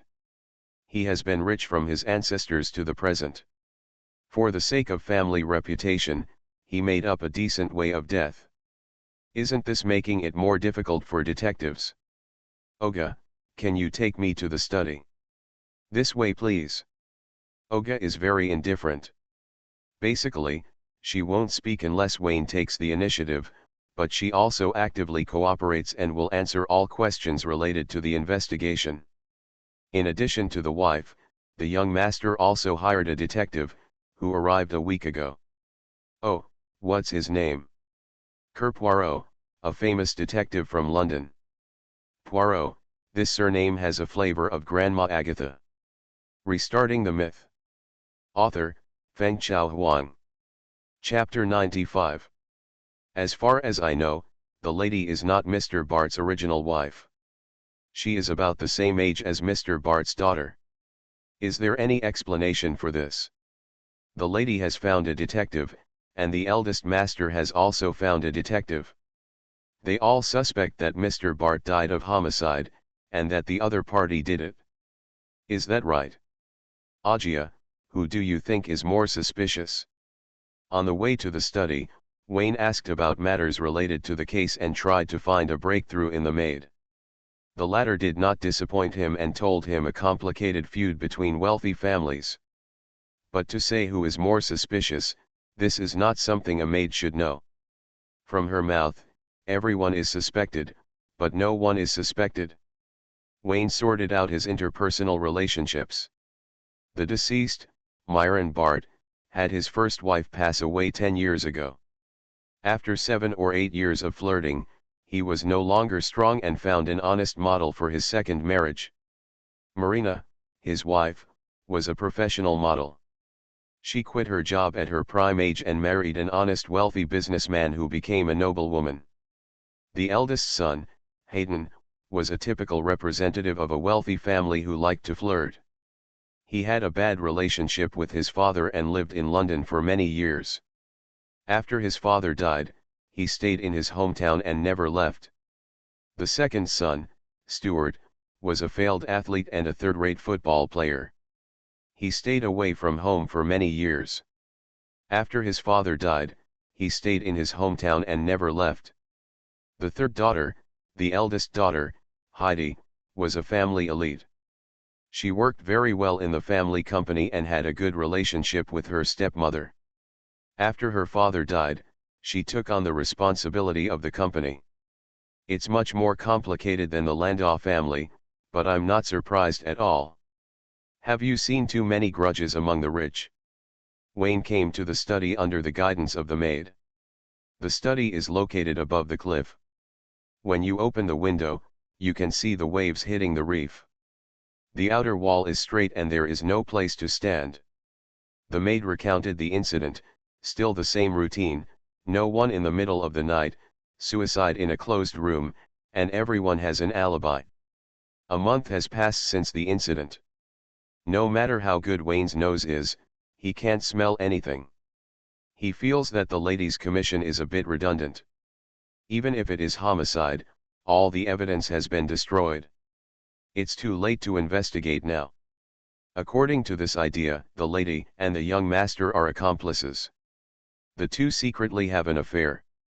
In order to prevent the young lady from inheriting all the family property, they conspired to kill their husbands/fathers, and then each hired a detective to pretend that they have a clear conscience. Wayne is not guessing randomly. Mrs. Marina's performance just now was too cold. He tried to ask about the case, and the other party directly pushed a maid out, without any intention of solving the case. "Detective, have you found anything?" A blond man walked into the study. He was about 30 years old, with handsome features, young appearance but mature temperament, melancholy eyebrows, confident nose bridge, contradictory and natural. Wayne looked at him and was surprised that there was a real living example of a popular lover in the world. His appearance and temperament were popular with women of all ages. If the golden retriever in front of him appeared on the cruise ship, his position as the third man might not be maintained. "Let me introduce myself, Hercule Poirot, from London." "Wayne. I heard that you are also from London. It's really interesting. The White Glove Association rarely sends tasks to two detectives at the same time. Especially when an invitation letter has been sent to a detective, and another one is sent a few days later. It's very hurtful, isn't it?" The words were thorny and full of desire to win. Wayne was very helpless after hearing this. His situation was more complicated. It was arranged by someone temporarily, and it was definitely not because the White Glove Association thought he was better. The two detectives shook hands. Kerr looked at Wayne curiously and suggested, "How about going out for a drink, Wayne? I have collected some information here, maybe you can use it." "How about this? You told me all the clues you collected with great difficulty for nothing. It doesn't matter. For now, no one except the two of us cares whether Mr. Bart committed suicide or was murdered. Then you must have investigated a lot of things." Wayne thought for a while and agreed. The black car drove away from the manor and arrived at a bar in Crescent Bay. Kerr asked for a beer and Wayne ordered a glass of juice. As Wayne expected, Kerr's face was extremely lethal and attracted the attention of many ladies in the bar. Kerr raised his eyebrows at Wayne. He was a little familiar and flirted with the ladies around him.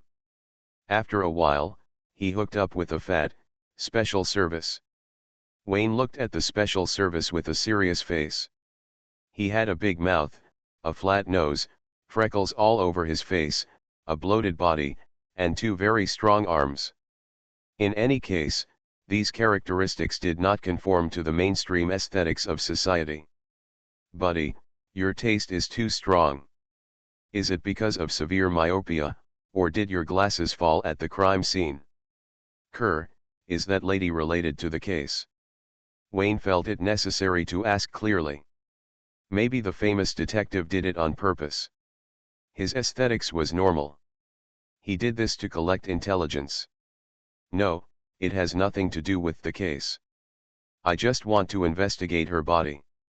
Kerr raised his eyebrows and saw Wayne stunned. He explained, this is the charm of street food. It feels dirty, but it is so greedy. I call it human nature. Human nature desires the pleasure brought by breaking taboos. It's really hard for you to say whoring so euphemistically. Wayne couldn't complain. Seeing Kerr and the special service flirting with each other, he seemed to want to go to the alley for in-depth communication immediately. The juice in his hand immediately lost its fragrance. He raised his hands to cover his face and said from the bottom of his heart, Kerr, I'm not talking about the career, but the appearance of that lady. You deserve better. Wayne, your aesthetics are too secular. If you put aside the secular standards of beauty and ugliness imposed on the public, that lady is very good, Kerr retorted. We are detectives with eyes that are good at discovering. If you don't believe me, try to look at that lady from a different angle. She is simply a work of art. Wayne. Sorry, I am so vulgar. Wayne generally does not attack other people's aesthetics. After all, different people have different preferences. But if the other party attacks him with aesthetics first, then I'm sorry. I have to make it clear what I say today. Wayne opened his mouth, and the organized language came to his mouth and swallowed it back. He tried it, and changed his angle. He liked Kerr very much. He was so handsome but didn't like beautiful women. Wayne lacked such a brother. Kerr, if you are busy, I don't mind waiting for you for 10 minutes. Okay, I'll be back in 5 minutes. 7 minutes later, Kerr returned to his seat with a refreshed face, and raised his hand tremblingly to ask for 3 glasses of milk. Wayne admired him very much. Reality is not a game. He didn't press the F key to directly enter the tank operation. He was crushed back and forth by the tracks and could still walk back alive. He was strong enough. How do you feel? Do you want to take a rest first? Wayne turned off his sensitive sense of smell. Facing the real brave man, he only had respect in his heart. You must insist on it.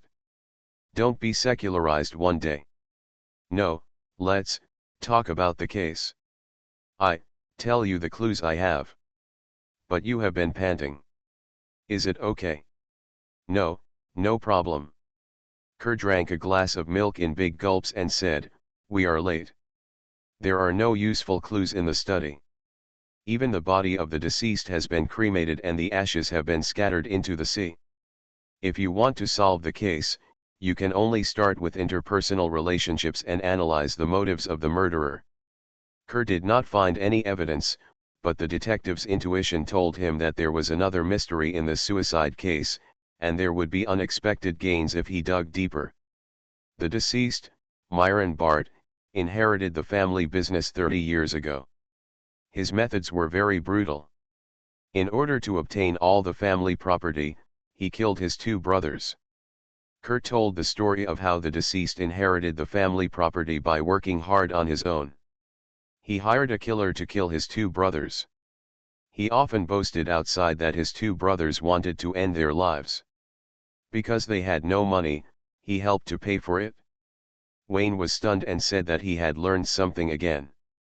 He prayed that Austin had never heard such an outrageous boast, otherwise he would definitely think that he also wanted to end his life.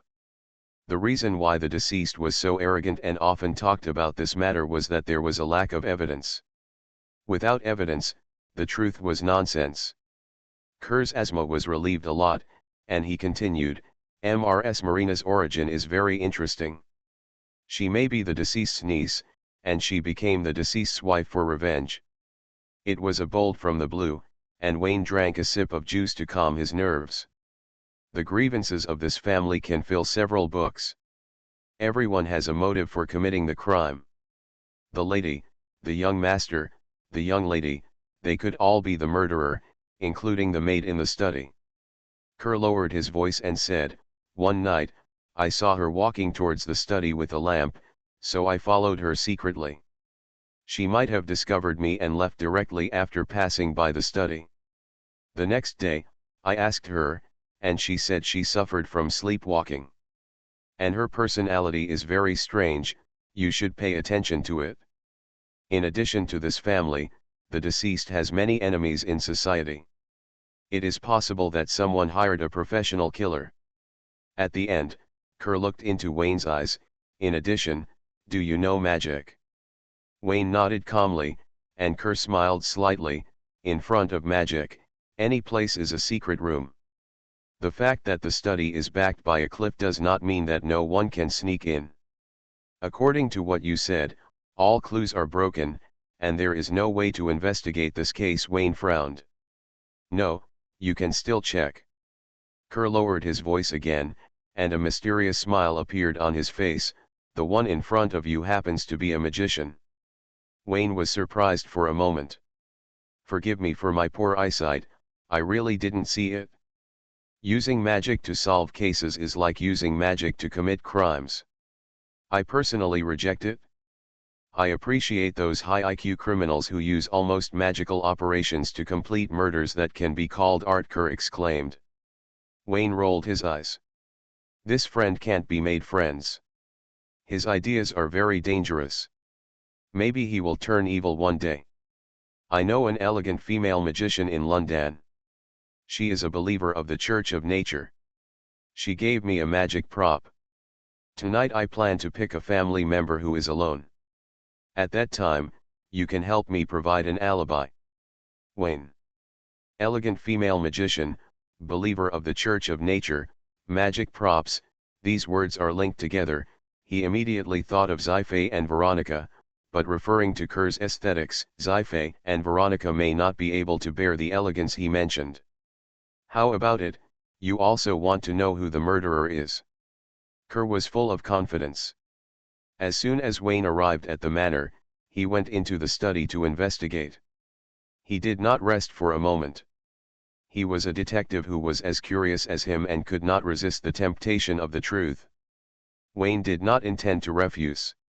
To be honest, he also had 2 bottles of magic props on him. He added more diary, and Veronica rewarded him with mushrooms. There was no emotion, it was all business, and no one took advantage of anyone. Kerr, who are you going to pick tonight? Maid, her sleepwalking is too strange. Even if she is not the murderer, she must be hiding some secrets. When it was night, the 2 detectives returned to the manor. Just as Kerr said, no one cared how Mr. Bart died, and no one urged the detectives to solve the case as soon as possible. They were just tools for the family members to prove their innocence. The night in the manor was particularly quiet. Wayne and Kerr walked in the empty corridor. The latter took out a bottle of mushrooms and asked Wayne if he wanted to take a bite. Wayne ignored him, sensing someone approaching, and dodged to the corner of the corridor. At the end of the other side of the corridor, the maid Olga walked slowly with a lantern, and the light reflected on her white pajamas and pale face, like a ghost floating forward without touching the ground. How is it? Is she scary? I was almost scared to death by her on the first night. Kerr lowered his voice. Since I found her walking at night, she has been haunting the corridor every night. There are too many suspicious points about her. Is it possible that she really just suffers from sleepwalking? Just try it and you'll know. Kerr held the mushroom bottle in his hand, left the corner and strode towards Olga. Olga's eyes were as big as copper bells, as if he didn't see Kerr. Facing the mushrooms fed by the latter, he didn't show any resistance. After feeding the mushrooms, Olga stopped and stood there. Wayne stepped forward and waved his hand, and the maid's eyes slowly looked at him. Did you kill Mr. Bart? The maid shook her head. Did the lady kill Mr. Bart? The maid shook her head. Who is the murderer? Who killed Mr. Bart? The maid did not shake her head this time, and gave an unexpected answer. Bart is not dead. He has been in this room. The maid's face was pale, her voice was hoarse and old, and her eyes were wide open and weird. She was completely different from the unlucky person who had hallucinations after taking mushrooms that Wayne had seen before. Late at night, he began to wonder if the maid was a ghost. A slap in the face, it was clear whether it was a human or a ghost. Wayne raised his hand and pinched the maid's face. It was very cold, but it was not a corpse, let alone a ghost. Hey, don't go too far. We are detectives, not perverts, and, this is too ugly. Kerr stopped Wayne's teasing. Wayne rolled his eyes wildly. Agia is just flat, not ugly. Okay, you won't refute the pervert, right? Wayne was speechless, and Kerr asked, where is Mr. Bart? Take us to find him. I don't know. Everyone is looking for him. Madam, young master, young lady, and I have been looking for him for a month and haven't found him. After the maid Agia finished speaking, she walked around Wayne and Kerr and continued to walk forward aimlessly. What about Mr. Bart's body? I have read the police file and he is indeed dead. The body is Bart's substitute and has served him for many years. Outsiders don't know. How do you know so much as a maid? Kerr was a little confused. I'm not a maid. Agia stopped, turned around and stared at Kerr, and said faintly, I am his first wife, Mrs. Dina, who was killed by him 10 years ago. X2. Oh my God. Kerr was frightened, and jumped behind Wayne, took out a cross necklace from his arms, and said to the evil spirits to go away. You are a magician, you are fooling ghosts. No, you can't even fool ghosts. Wayne shook his head, took a step forward, put his 5 fingers together to form a knife, and knocked Oga down with the knife. See, this is how real magicians exorcise spirits. You are listening to Novels at Bless Up channel. Wish you happiness and luck. Please subscribe to receive new novels. How do you feel about this novel? Please like and leave a comment. Restarting the Myth. Author, Fengchao Huang. Chapter 96. Wayne caught the fallen maid and lifted her up horizontally. She was very light, maybe even less than 90 kilograms. Is it so easy to solve? Kerr looked at the maid Oga in surprise, and then looked at the mushroom bottle in his hand. He could no longer tell whether what the maid said was true or false. She didn't lie. It was Mrs. Dina from 10 years ago. Wayne carried Oga to the next room, turned on the light and put her on the sofa, and opened her eyelids with his fingertips to check for a while. Kerr stood aside and watched, curiously. What are you checking? Who is she, or a ghost? I'm very sure she is a human, but there are some other souls in her body. And there is more than one. The more Wayne checked, the more surprised he was. Oga's thinking was very confused. There was more than one soul dormant in her body. Except for her own relatively intact soul, the other souls could only be described as fragments. Like Mrs. Dina, who just showed up, she was a soul that was close to drying up. A candle in the wind can die at any time. These souls absorb the spirit and energy, and usually attach themselves to the maid's body like parasites, and have a serious impact on the maid's mental thinking.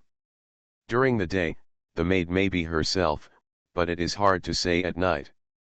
She can be Mrs. Dina or someone else. Wayne explained the results of his examination, and Kerr suddenly realized, no wonder her personality is so changeable and she has sleepwalking. So this is the case. Wayne nodded. Her condition is likely caused by magic. Mr. Bart is not an ordinary person. He should be a magician. Of course, another possibility is not ruled out. Agia has a rare magical physique. Wayne had heard from the teacher Yuja that there are many strange physiques in the magic world, all kinds of them, and Veronica's dragon blood is one of them. Magic physiques are good and bad. Not all physiques bring amplification like dragon blood. Some mutated physiques are more like curses. Without treatment and guidance, they die before adulthood. By the way, Wayne's pure magic power is regarded by SPHY as a mutant, a person chosen by God, a rare one among God's followers. Planck has a higher evaluation of Wayne. Wayne can perfectly match every kind of divine power. This performance is unprecedented. Rather than saying that his physique is mutated, it is better to say that he is atavism. Planck believes that Wayne has awakened the blood of the original body at the beginning of mythology. He is a descendant of God and the first ancestor. Magic physique is very complicated. There are innate and acquired ones. Wayne does not know where Olga's physique comes from. He can only analyze that because of her special physique, her body can accommodate more souls. This may be a new discovery in the magic world. As the first discoverer, Wayne has the right to name it and gave it a resounding name: Bus Physique. Do you want to continue? Wayne stood up and said to Kerr, "This family is more complicated than I thought. If the missing Myron Bart is a magician, it is possible that one of the family members is also a magician. Your investigation of feeding mushrooms one by one will definitely be exposed. If you can't finish it, your life may be in danger." Kerr pondered for a moment and decided to continue. "The puzzle has just begun. As a detective, I can't give up at this time. I hate giving up halfway more than danger." Wayne thought so too. This question is so interesting. He was very curious why Myron Bart let the substitute commit suicide, and he disappeared without a trace, hiding, or lurking. Other family members may be able to give the answer. The two looked at each other and thought of their clients at the same time. Mrs. Marina and eldest son Hayden invited detectives from London to investigate 1 month after the suicide case. It means that both of them knew that Bart was not dead. They searched for a month without any results, so they entrusted the detective to let professionals handle it. "Kerr, do you know the ladies' room?" "Of course, but let me be frank. We are professional detectives. Don't put the mushrooms in the wrong place when you feed them later. This terrible dirty joke makes me feel like I'm being pushed back."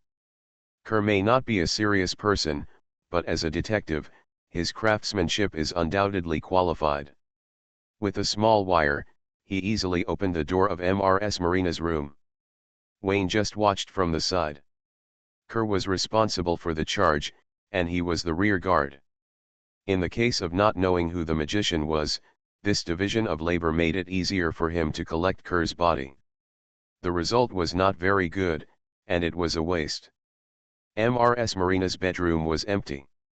The two checked it and did not find any secret passages in the house. Then it was the eldest son Hayden and the second son Stewart. These two were pure idiots. After eating a mouthful of mushrooms that were so delicious that they had hallucinations, they confessed everything. The two young masters of the family were not aware of the family truth. They naively believed that their father was really dead, and they stayed at the ancestral house just to divide the family property. The difference is that the eldest young master still had some brains. He thought that his father's death was strange and was very likely related to his beautiful stepmother. He spent a lot of money to hire a detective from the White Glove Association to investigate. If he was lucky, he could get the handle on his stepmother and inherit not only the family property but also the stepmother. If the eldest young master still had some brains, the second young master was a typical stupid son of a landlord, with a simple mind and strong limbs, and he stayed at home just to inherit the inheritance. This hit Wayne hard.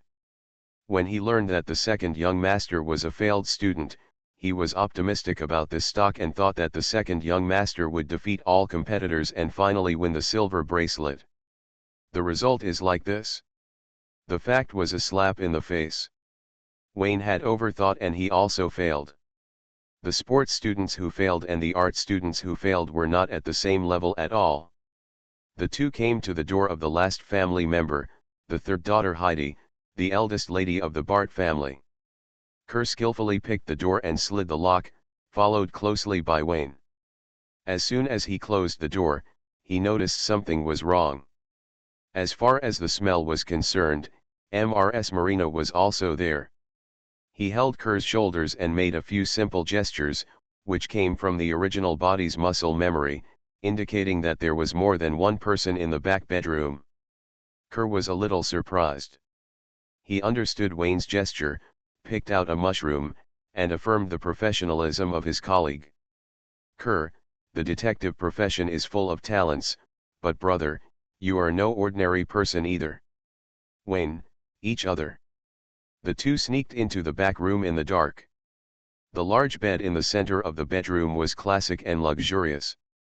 The curtains were gorgeous and elegant, decorated with lace ribbons. The details were extremely complicated, and it was a standard Rococo decoration style. With the moonlight outside the window, Wayne could clearly see the two ladies on the bed. Ms. Marina had seen her during the day. The 1.8-meter tall former professional model was currently curled up sideways in the arms of a woman. The woman has fair skin, rosy lips, and long wavy hair that is soft and shiny. She is wearing a long white dress and nightgown and is breathing steadily. Judging from his facial features, he is about the same age as Wayne, but he is mature and restrained, and has an elegant charm that far exceeds that of his peers. Heidi Bart. Kerr made a gesture, Wayne nodded, and they both showed their mushrooms and stretched toward the target. Snap. Rightward arrow. Ms. Marina raised her hand to brush away the fungus, her closed eyes suddenly opened, she put one hand on the bed, hit Kerr in the chest and abdomen with a side kick, and kicked the wretched mushroom man to the window. Heidi woke up at the same time, kicked Wayne's neck with a sweep of her legs, and her nightgown slipped down, revealing a length of calf and unintelligible white socks. Wayne raised his hand to clasp the attacking ankle, narrowed his eyes slightly, triggered a combo of moves, and used 5 fingers to use the move Shenji on Tears. The moment her fingers tightened, Heidi withdrew her legs like a fish, leaving only one sock for Wayne. Heidi jumped up, her movements fast and sharp, which was dazzling in the slightly dim room. She grabbed Wayne's hands, stepped on the edge of the bed to use her strength, and hit him with a knee. Wayne turned his head to avoid it, then clasped Heidi's wrists, pulled her into his arms, and landed a heavy headbutt. With a bang, Heidi threw her head back and fell on the bed, her legs straightened, and she hissed and gasped. Fancy. Wayne's life essence is filled up, and a large amount of earth elements are injected into it, which greatly strengthens his muscles and bones. One punch can make Willie cry for a long time. Apart from Veronica, he really wasn't afraid of anyone. In his opinion, Heidi's offensive was just that, more than sharp, but not powerful enough. On the other side, Kerr also ended the battle, groaning as he was stepped on by Lady Marina. As a detective, you can't defeat your employer in a night attack. It's such a failure. Wayne looked intently, and Marina also looked towards him and scolded him coldly, Detective Wayne, I asked you to investigate the master's death, but you found the lady's bedroom. Madam, you are joking. Mr. Bart's whereabouts are unknown, and you are a widow but you are hanging out with the lady. You two are too suspicious. I found this to be normal, Wayne scoffed. Do you think the judge will believe you? Marina's face became even colder. I think the judge is more curious about the relationship between the madam and the young lady. Wayne retorted without any sign of weakness, I have already found out that Mr. Bart is not dead. The person who committed suicide with a gun was a substitute. You entrusted the White Glove Association to investigate his whereabouts. Even if you married Mr. Bart, it was another matter for a purpose, your surname is Bart, you should call him Uncle. Marina had a dark face and stepped hard, causing Kerr to scream. Because it's him, this is not a reward. While Wayne was talking, he looked at Heidi on the bed out of the corner of his eye, trying to analyze whether she knew or not based on the changes in her expression. Unfortunately, Heidi was stunned by the headbutt. She raised her hands to cover her face and couldn't see clearly whether her expression changed. As expected of the elite detective of the White Glove Association, you found out so much in half a day. Marina looked gloomy, but you have found the wrong person. My commission is to investigate the deceased who committed suicide, not me. Kerr raised his hand slightly. The above content was found by him and had nothing to do with Wayne. Okay, Marina, Detective Wayne is very professional. There is no need for you to turn yourself into a suspect. Heidi shook her groggy head and sat up. The shoulder straps of her nightgown slipped off, revealing a section of her shoulders. Wayne had just fallen victim to a honey trap recently and was very wary of women he had never met but who were willing to receive benefits. He frowned and took a step back. It turns out that Miss Heidi knows the lady's identity very well, and the two of them are accomplices. There were some plans, but there was no time to implement them. Heidi rubbed her head and stood up, looking at the mushrooms that fell on the bed. Her eyes flashed. Two detectives, are you interested in hearing about the history of the Bart family? The camera turned to the sofa in the living room outside the bedroom. Heidi was wearing a coat, her fair forehead was red and swollen, and she shook her head from time to time. Marina is sitting next to her. The relationship between the two is very complicated. They are cousins, mother and daughter, or lovers. Marina, who looks cold, is the sitter, and Heidi, who is mature and reserved, is the main attacker. Wayne and Kerr sat across from each other, the latter baring his teeth and clearly being beaten badly. Detective Wayne, the investigation commissioned before was just an assessment.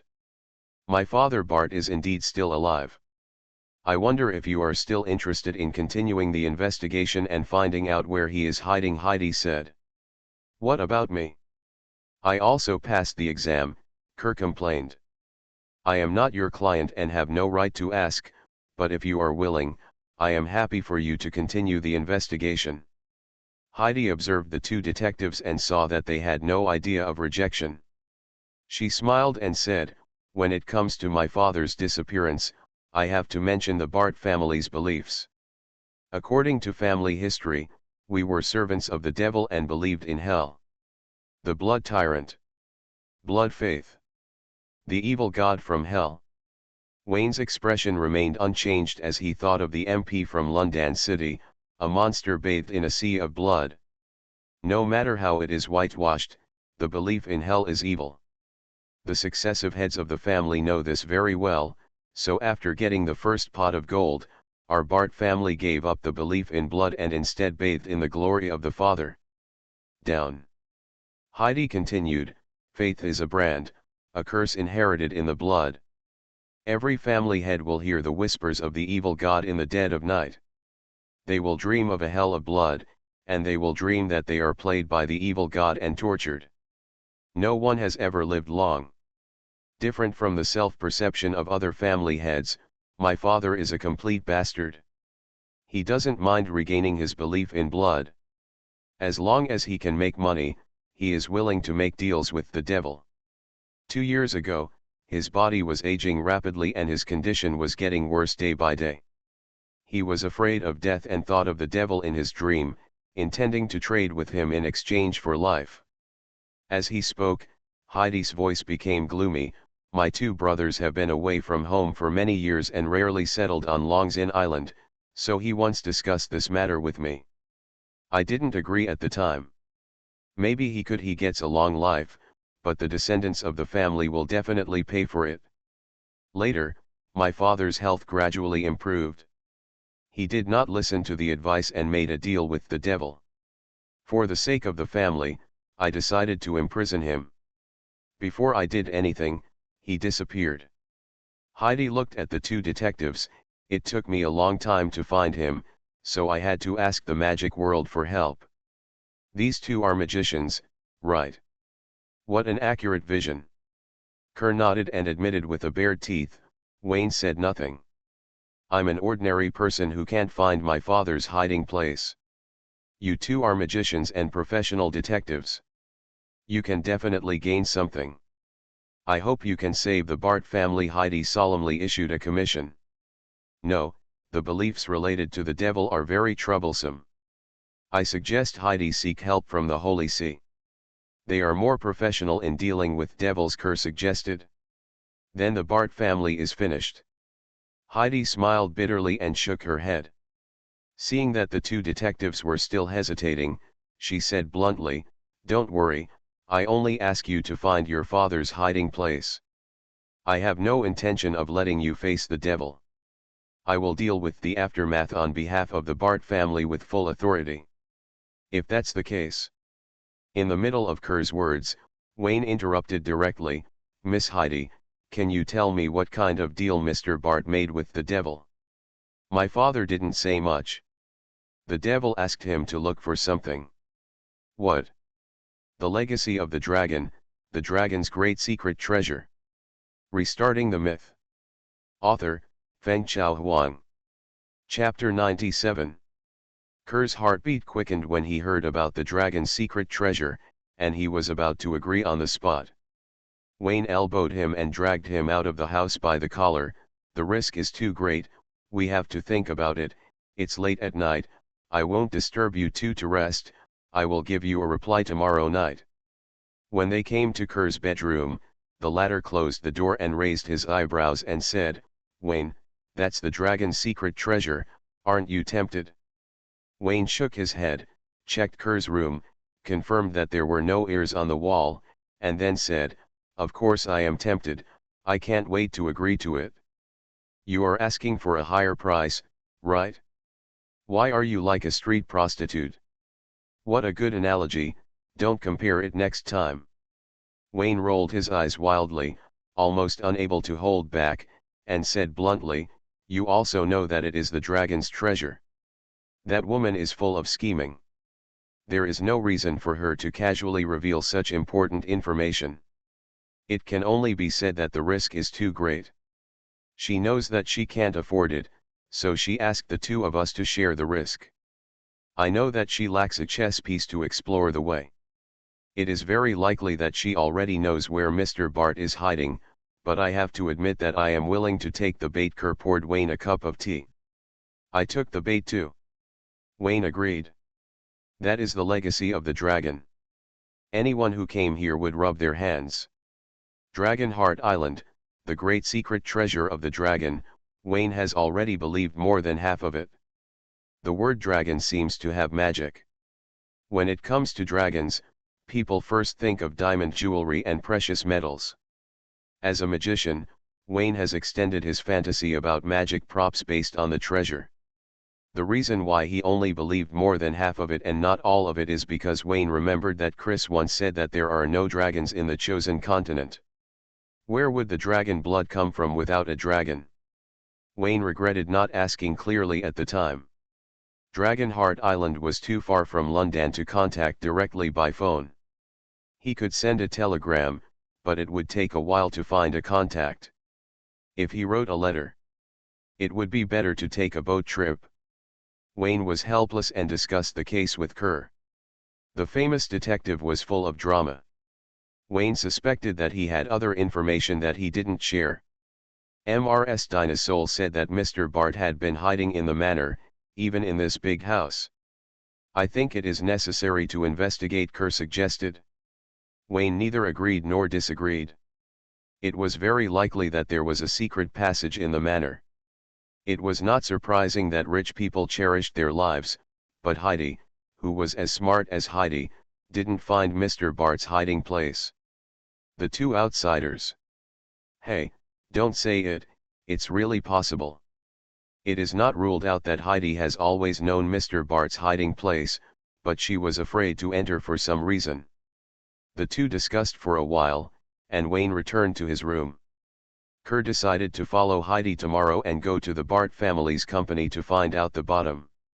Wayne said that he wanted to familiarize himself with the surrounding terrain and investigate the situation behind the cliff to prevent the Bart family from turning their backs on him. When he ran away, he didn't know where to go. There was no conversation overnight. Wayne gained the support of his fellow villagers and became stronger every day. He was very fulfilled. The next morning, Kerr went to the Bart family's company. Wayne rented a fishing boat to go around the cliff to check the terrain. Assuming that Bart had gained extraordinary power in the deal with the devil, it was very likely that he would make a hole in the cliff. Before going out, Wayne specifically found the maid Olga, who had no idea what happened last night. Madame Dina was offline and could not move during the day. Even if she moved, it would not make much sense. Her soul was extremely weak, her mind and memory were blank, and she could not provide important information. At noon, Wayne arrived at the Crescent Town Square. Looking at the sea shrine, whose architectural style resembled the Church of the Father, he thought about going in for reconnaissance. The sea god shrine is the biggest belief on Long's Inn Island. Almost every fisherman believes in the sea god, and there is an endless stream of people who make vows. If you want to say who knows Long's Inn Island best, it must be the sea god shrine that has been rooted for many years. The devil knows that there is a secret treasure of the giant dragon on Long's Inn Island. There is no reason why the sea god shrine has not received any news. Be braver. The devil is late. The secret treasure has been developed by the sea god shrine. Flutter, flutter. On the tree beside the square, a white dove tilted its head and cast a curious look at Wayne. Wayne frowned slightly and turned to go into the alley. Being targeted. Is it a magician of the sea god shrine? Wayne did not bring his own bird on this trip. Long's Inn Island is an island on the sea, and it is also a well-known fishing ground. There is no shortage of seagulls on the island. Seagulls are scum among birds and have always been notorious. They are not only good at throwing shit in the air, but also particularly like to rob. When food is scarce, seagulls will regard white pigeons as hunting targets. In the case of food being available, seagulls also like to bully the weak, and their reputation has long been known. Wayne did not regard his pigeons as disposable items. Considering the above reasons, he gave them to the maid to feed, and did not put them in his hat to carry with him. For the same reason, no one on Dragonheart Island would raise white pigeons except the magician. Wayne suspected that his blatant peeping had attracted the attention of the magician of the sea shrine. The other side had more people, so he gave the sea god a face and let it go today. Wayne wanted to leave, but the other side refused to give in. The white pigeons followed him all the way. Two figures came from a distance, pressing step by step until Wayne was blocked near the reef on the beach. The two men in black wore gentleman hats with their brims pulled down very low, and their high collars stood up to cover the lower half of their faces wrapped in scarves, so their faces could not be seen clearly. Wayne sniffed the air, looked at the two uninvited guests in surprise, and wondered why they came. Veronica. Willie. Especially Veronica, she shouldn't have come. Aston knew that Bike went across the sea to chase the pretty boy, and he was so angry that God knows how many cement barrels he would buy. He. The shorter man in black, that is, Willie, lowered his voice and laughed like a gay, and strode towards Wayne. She wore leather gloves on her hands, and her whole body was covered tightly. When she was 3 meters away from Wayne, she sprinted and punched. This is very Willie.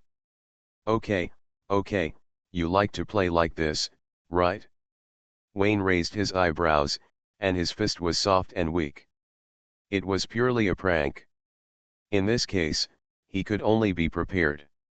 Wayne dodged sideways, and at the moment of passing by, he suddenly stretched out his hands and pushed Willie's chest with a move. The latter staggered 2 steps, and was obviously stunned for a moment, but did not squeak. He lowered his voice and issued a meaningless provocation, and swung his fist again. Wayne continued to dodge and pushed her on the butt.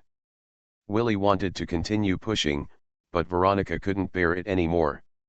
Idiot, how can you be like this? She rushed towards the two people who were wrestling with each other, kicked Willie in the back in the air, kicked her 2 meters away, and slid for a distance in disgrace. Willie stuck her butt out, buried her face in the beach, groaned and didn't get up. Hey, this voice, Veronica, what a surprise, it's you. Wayne was overjoyed and opened his arms to give the other party a bear hug. Pervert, stay away from me. Veronica raised her fist and warned Wayne not to ask for trouble. Wayne gave up with regret, and quickly came to Willie, helped the beautiful girl up and patted the sand off her head, and said in annoyance, Willie, why didn't you say it earlier? If I had known it was you, I would definitely not fight back. Wayne, it hurts so much, Willie pouted and spit out the sand, tears in her eyes. Wayne couldn't bear to see this, and hurriedly comforted her. Don't be afraid, where it hurts, I'll help you rub it. It hurts everywhere, especially my butt. Rub it, blow on it and it won't hurt. Oh. Bang. Veronica kicked, and two people slid out on the beach. The camera turned, and Wayne slapped the sand off his face. He was thick-skinned and didn't feel any pain at all. He looked at Veronica curiously. Why are you two here? Are you playing secretive? Are you going to give me a surprise? To be honest, I didn't recognize you at first. It was too surprising. Don't play dumb. You clearly recognized you. Veronica was disdainful and told the pervert not to be so self-indulgent. Willie asked me to come. She was really bored and wanted to come to the beach to see the sea. Yes, I also brought a swimsuit. Willie raised her hand. What style? Let me see it. Wayne was curious and was immediately disappointed when he saw the swimsuit in Willie's suitcase. The style was very old-fashioned and extremely conservative, which was completely different from the swimsuit he imagined. But soon, Wayne thought of a new business opportunity. If I remember correctly, there were no bikinis in those days, and swimsuits had not yet ushered in a cross-era change. Veronica, where's your swimsuit? I didn't bring it. You're lying, I saw it. Ah. At Crescent Bay Restaurant, Wayne invited the two to have afternoon tea. Veronica was still upset about Wayne taking advantage of Willie, and insisted that the pervert was doing it on purpose, and pretended not to know after recognizing them. Don't talk nonsense without evidence, this is a society ruled by law, be careful to sue you for defamation. Wayne looked aggrieved. The two beautiful girls covered themselves tightly, sneered and said nothing when they met, and then started to fight with him. How could he guess that it was a prank by his friends? He overestimated his IQ. Willie agreed that Wayne didn't mean it. Veronica was so angry that she drank 2 glasses of juice in a row, and said with resentment, "How is your investigation going? When will you return to London?" This question is a bit complicated. Wayne recounted the investigation process, and finally lowered his voice and said, "You came too timely. There is no good person in the Bart family from top to bottom. The detective I am traveling with is also a treacherous villain who hides his true colors. It is difficult for me to get the secret treasure of the dragon alone." Triggering the keyword, Veronica's eyes lit up and asked what the dragon's remains were. "I don't know, I'm still investigating." Wayne took the opportunity to say, "Speaking of the secret treasure of the dragon, I also want to ask you, is there really no dragon on the God's chosen continent?" "No." Veronica nodded firmly, facing Wayne's doubts. She sold her mother without hiding. Dragon blood comes from the gift of the goddess of nature. It is a heritage ceremony related to my mother's teacher. There are no dragons on the God's chosen continent, but powerful magicians can find dragons, especially churches that have a lot of resources. There are many ways to evolve the physique of disciples. Wayne gets important information. The church has many methods, and each of them has hidden talents. By the way, do you know the Sea Shrine? X2. Veronica and Willie shook their heads at the same time, and the latter said, "Wayne, there is a Moonlight Church base in Crescent Bay. We belong to the Life Alliance, so we can go there for help." Crescent Bay, Moonlight Church, it turns out that this name is not a coincidence. Half an hour later, the three arrived at the Moonlight Church base. The followers of the Moonlight Goddess hid in the Opera House. After confirming that they were their own people, an elderly female elder received the three. She calmly talked about the beliefs of the Poseidon Shrine. Poseidon does not exist. The islanders are afraid of the moody sea and long for the wealth of the sea. Over time, they formed the belief in Poseidon. A spontaneous belief that yearns for beauty and is very pure. The members of Hyjin's shrine are also ordinary people, and there are no magicians among them. Wayne did not mention the dragon's secret treasure and asked about the origin of Dragon Heart Island. It is said that Longzin Island is the heart of a giant dragon, and meteors fall from the sky like meteors.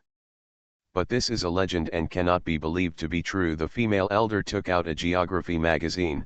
This legend is related to the winter storm on the island.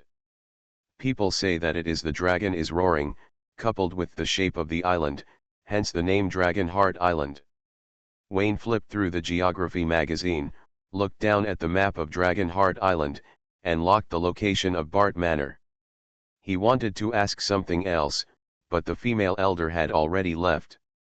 Veronica and Willie planned to stay at the base for the night, but Wayne did not join in the fun and returned to Bart Manor with the magazine in his pocket.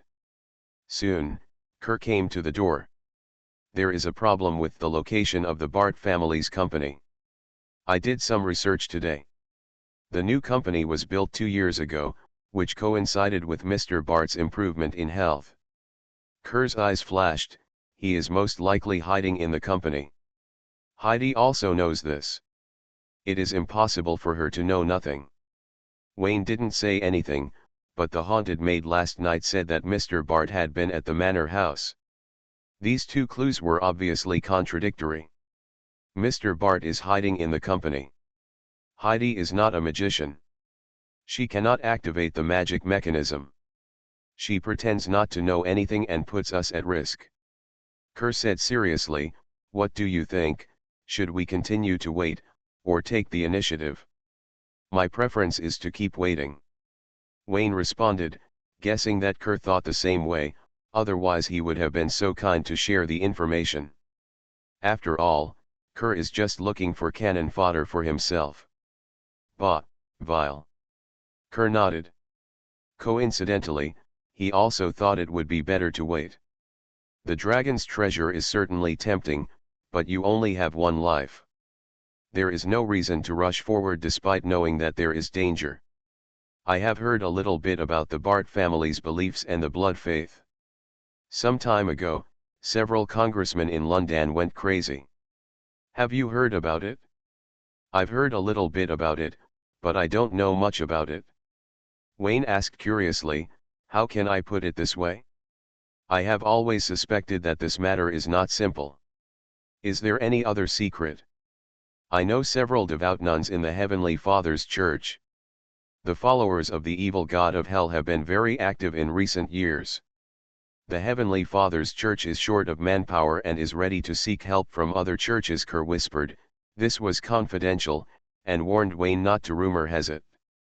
Wayne promised with a serious face that he would never say anything. There will be no good consequences for those who believe in the evil god, especially those who betray the evil god.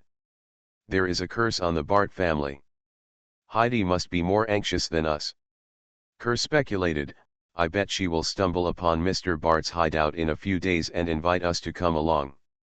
That's fine. Wayne nodded, holding an ancient silver coin in his hand. The fellow villagers were growing well, and they just took advantage of these few days to light up the six-pointed star with all their strength. The dragon's great secret treasure, I hope it won't disappoint him. Bart family, Kerr, blood evil god. The evil god cannot come and can be ignored.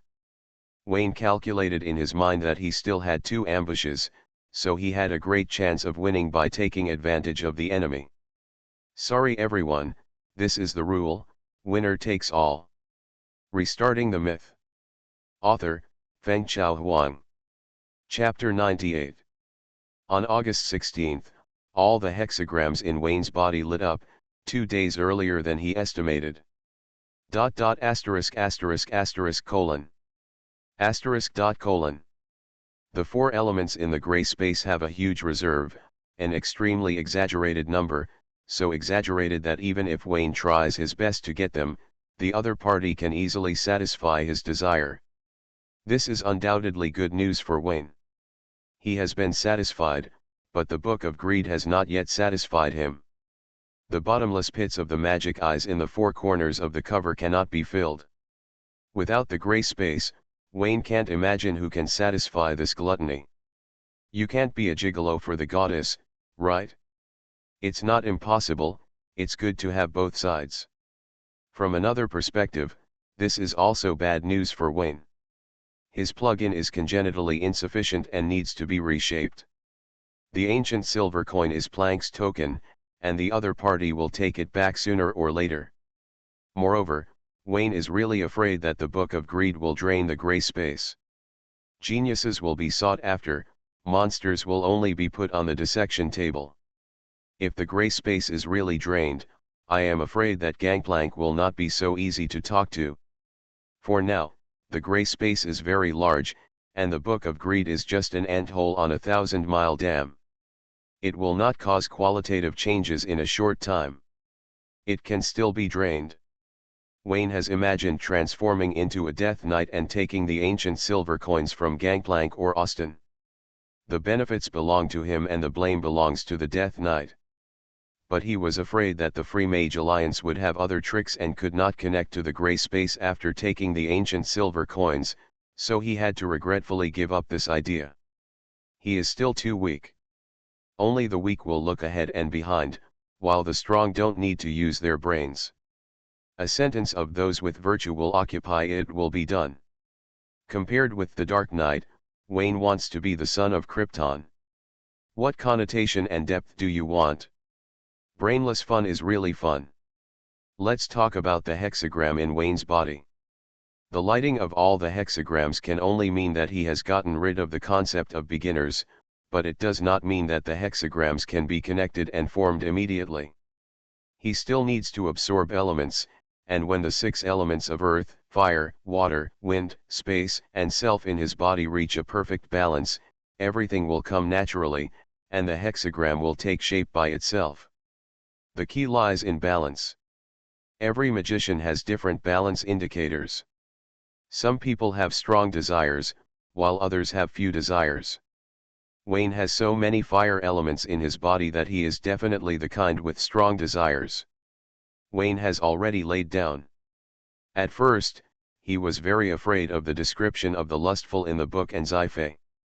Magicians with strong desires are prone to go astray, find it difficult to resist the temptation of the outside world, and are more likely to go crazy. Now, it doesn't matter what happens. There is nothing wrong with strong desires. He has read the Book of Greed, and taking the path of few desires is self-destruction. Wayne slowed down the plunder of the 3 elements of earth, water, and wind, and tried to grasp his own balance. He is now a fire element puff, so full that it will overflow at any time. According to the setting of the lustful, his desire for the other 3 elements will not be too exaggerated. There is no reason to max out the fire element, and the other 3 elements should also be maxed out. It's too balanced, and it's not realistic to think about it. In terms of the case, Heidi works during the day and goes home at night. She entrusted the task of finding her father to the 2 detectives. Every time they met, she was smiling and not in a hurry. The real owner was not in a hurry, and the 2 detectives were even less anxious. They were busy investigating every day and were busy all the time. Wayne was pretending to be busy. He wandered around Dragonheart Island, met the King Kong crew, took the last few shots, and took time to meet Veronica and Willie to improve his favorability. Kerr was really busy, running to bars and hotels every day. If it were an ordinary person who challenged heavyweight players every day, he would have fallen asleep and couldn't get up again. But he was still like nothing happened. If he wasn't a magician, it would be hard to explain why he was so energetic. He played magic to its true meaning. On August 20th, Heidi could no longer sit still and invited Wayne and Kerr to have lunch together at the restaurant opposite the company. She found a secret passage in the company, which was most likely her father's hiding place. Although everyone knew it, they still had to act. Wayne and Kerr exclaimed that it was incredible. They had conducted an in-depth investigation of Bart Manor these days and had never considered the possibility that Mr. Bart was hiding in the company. Damn, I was fooled by this old guy. Kerr was extremely upset, saying that the investigation went astray and wasted precious time. Heidi was also very angry. She sat in the office every day, but her father kept it a secret for so long. The foreplay was almost over, and several people began to get down to business. The Bart family's company is a shipyard. All employees are on holiday this afternoon. Heidi hopes that the two magicians can open the secret passage. After the commission contract is completed, she will lead a team of security personnel to end the endless transactions between the family and the devil. Of course, if the two magicians are willing to contribute, they have the right to divide the dragon's great treasure. After friendly negotiations, the two sides signed a spoils-sharing agreement, written in black and white. The sacred contract cannot be desecrated, and no one is allowed to regret it. Everyone is very satisfied, everyone has a bright future, and the lunch ends in a cheerful atmosphere. Bart Shipyard. A shipyard far away from the port coast, the parts processed in the factory are sent to the seaside for reassembly. Each step of the packaging, transportation and disassembly process requires time and money, which adds unnecessary expenses, and the site selection problem is very big. Especially since this is a new factory, the old factory was deliberately split and moved here. Heidi, dressed in a brisk and capable workplace outfit, led the two detectives to the factory reservoir. She was accompanied by Marina, a professional model, wearing a black long dress and looking quite elegant. Wayne saw this, and Marina had another label of bodyguard. The circle of high society is not only chaotic, but also very playful. The shipyard reservoir has been emptied, and dozens of strong employees are cleaning the silt. Wayne looked down and saw the inverted pentagram that was very familiar. Hell Faith. Lenovo's basement, the reservoir is a deep well magnified 10 times, and the magic circle representing uncleanness has also been magnified 10 times. The workers are busy working, neither curious nor whispering, well trained and more like soldiers. Heidi smiled and made way, and it was the turn of the two magicians to perform. Wayne did not move. Kerr jumped into the reservoir, holding the cross pendant in his hand at some point, and whispered the passage from the Bible. A layer of holy light shone around him, and his steps were light and solemn, leaving deep white marks on the inverted pentagram with every step. The inverted pentagram magic circle began to rotate, and white ripples appeared on the ground. As Kerr stretched out his hands and slowly raised them, a warm and healing power brought unprecedented peace and satisfaction to everyone.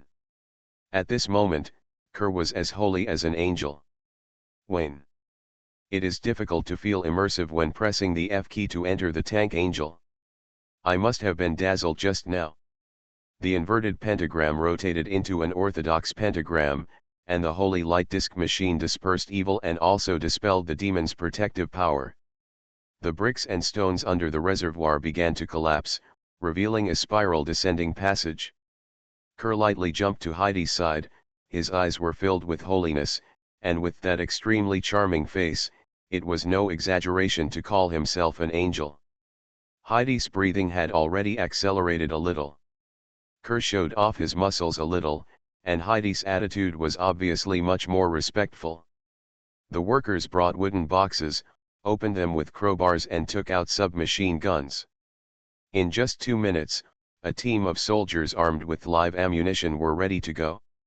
Heidi and Marina put on their equipment. Wayne and Kerr also asked for weapons for self-defense, and the 5 soldiers led the way and entered the dark passage along the spiral staircase. Wayne walked at the end, and before entering the passage, his trouser legs shook off the barely detectable plant spores.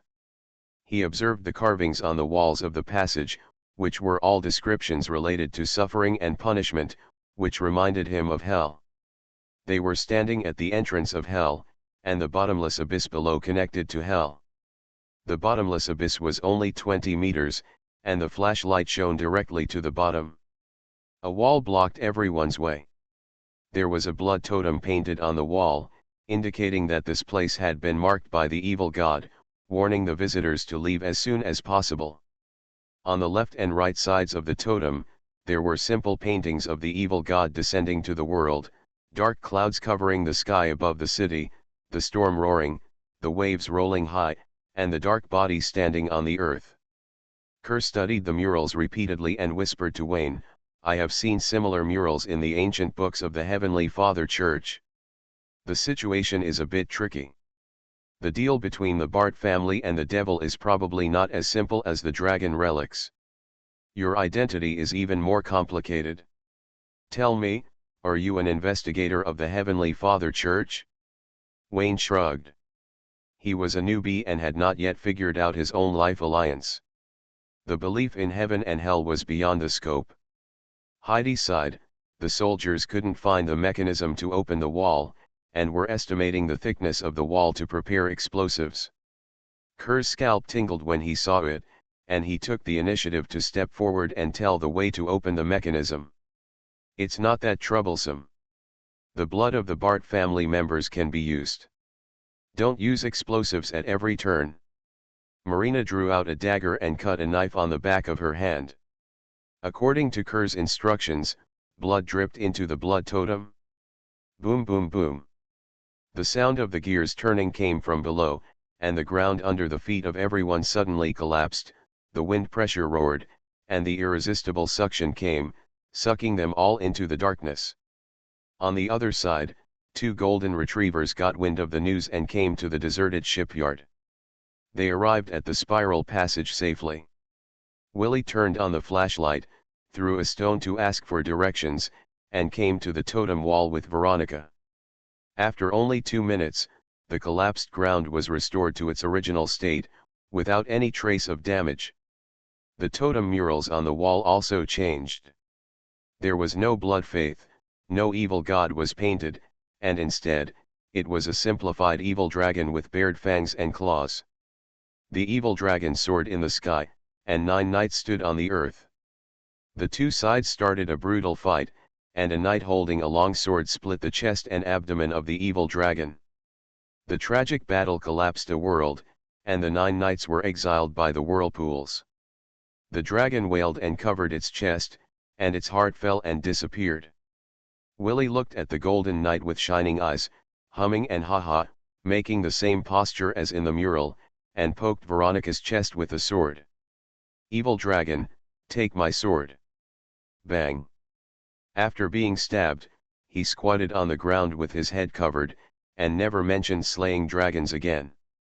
Veronica's heartbeat accelerated. The murals about giant dragons on the wall made her blood boil, and she felt an irrepressible excitement. She took out a self-defense knife from her waist and scratched her fingers with difficulty. She couldn't do it, and it didn't break the defense. She finally squeezed out a streak of red, and quickly smeared it on the mural before the wound healed. Boom boom. The sound of the gears turning sounded, and the two golden-haired guys fell down with their eyes wide open. "Damn guy, I almost got killed by him." In the dark underground river, Wayne stood up with the help of the slippery wall. Recalling the scene just now, he couldn't help but feel a little frightened.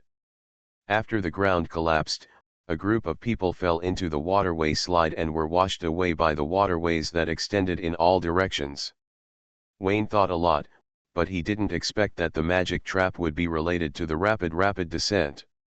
He looked at the caves flashing with fluorescent light around him and thought that this was reasonable. The shipyard was built 2 years ago. The construction of the underground palace with a large force would only make it known to everyone. Relying on the geographical conditions of Long's Inn Island to build a secret base in the underground river is in line with the routine of the evil god believers. The main theme is dark and unknown.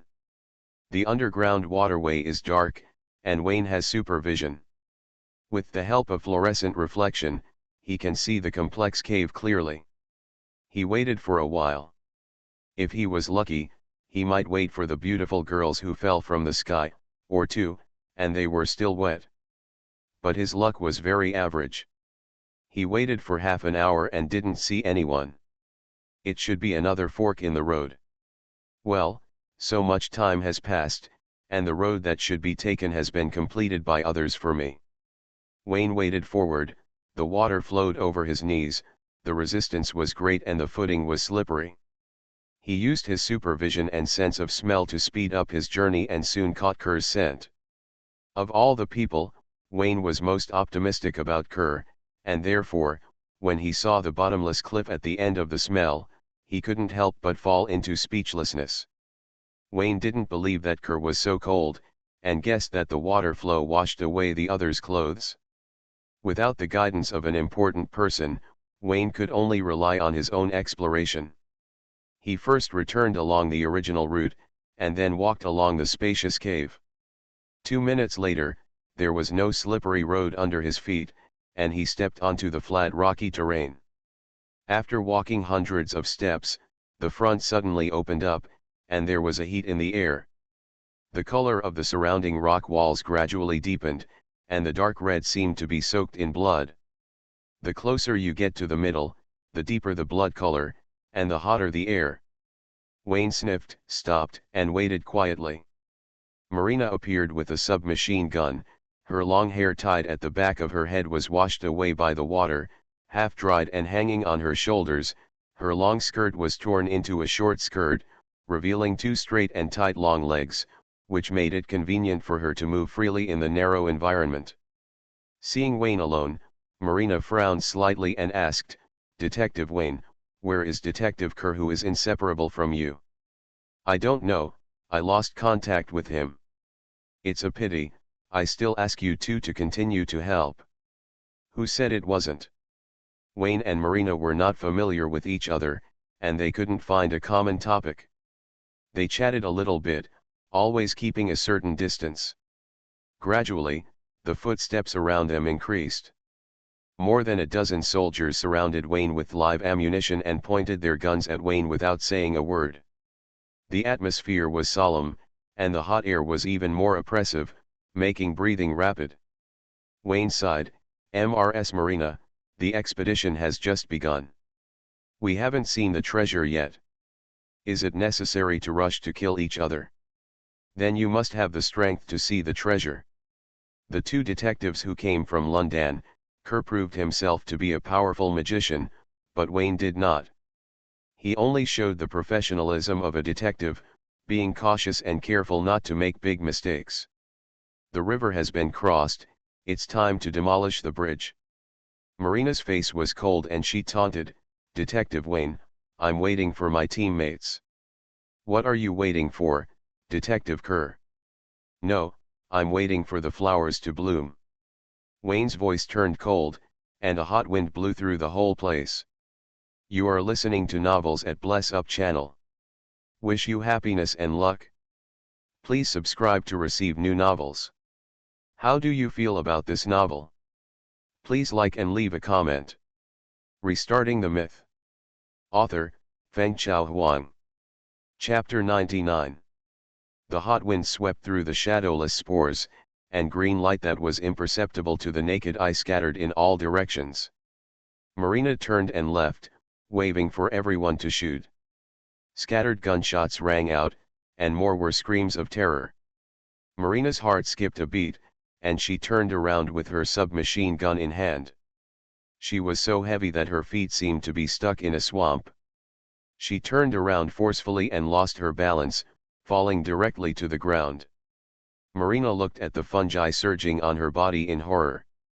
They were pale and slender, the surface of the umbrella was mixed with gray and white, the back of the umbrella had clear lines, and the color was as dark as thick ink. The ground was covered with vines at some point, and they spread very quickly. They instantly wrapped around the bodies of the soldiers, binding them to the spot and unable to move. On their skin exposed to the air, white umbrellas sprouted from their hair follicles, covering their ears and eyes, and covering their mouths and noses. The realm of vigorous vitality and all things competing suddenly appeared, draining away their life, and each of them dropped their arms weakly, until their whole bodies were completely submerged in white. "He is a magician." Marina raised her hand to pull the trigger and pull Wayne to his back.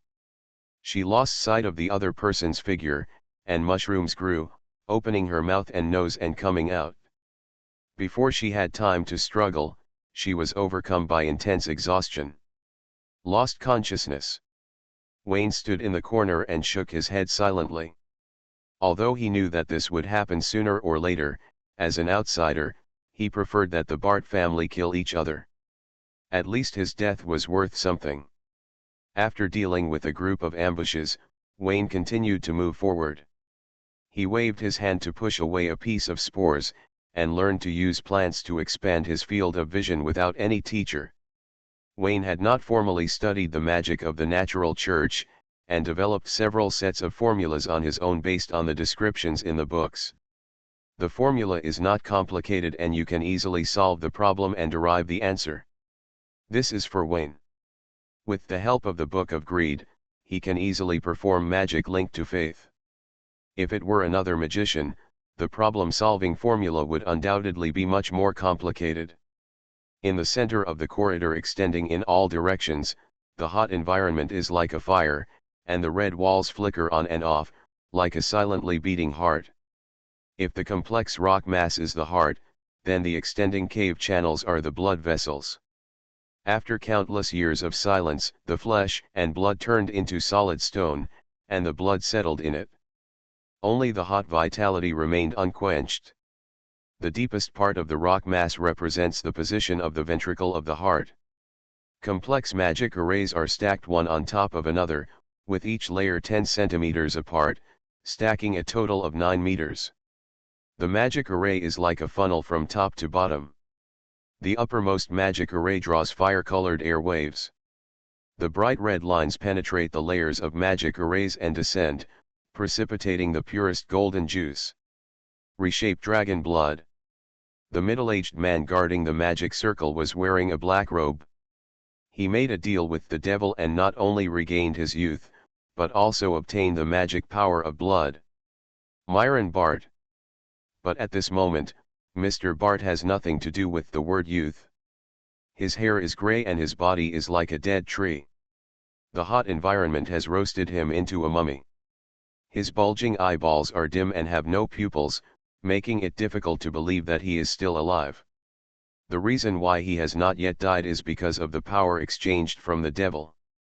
The green and black blood vessels in the body of the dead tree squirmed, and earthworms burrowed under the skin, making him feel extremely painful and uneasy, but it also relieved the heat that was burning his soul.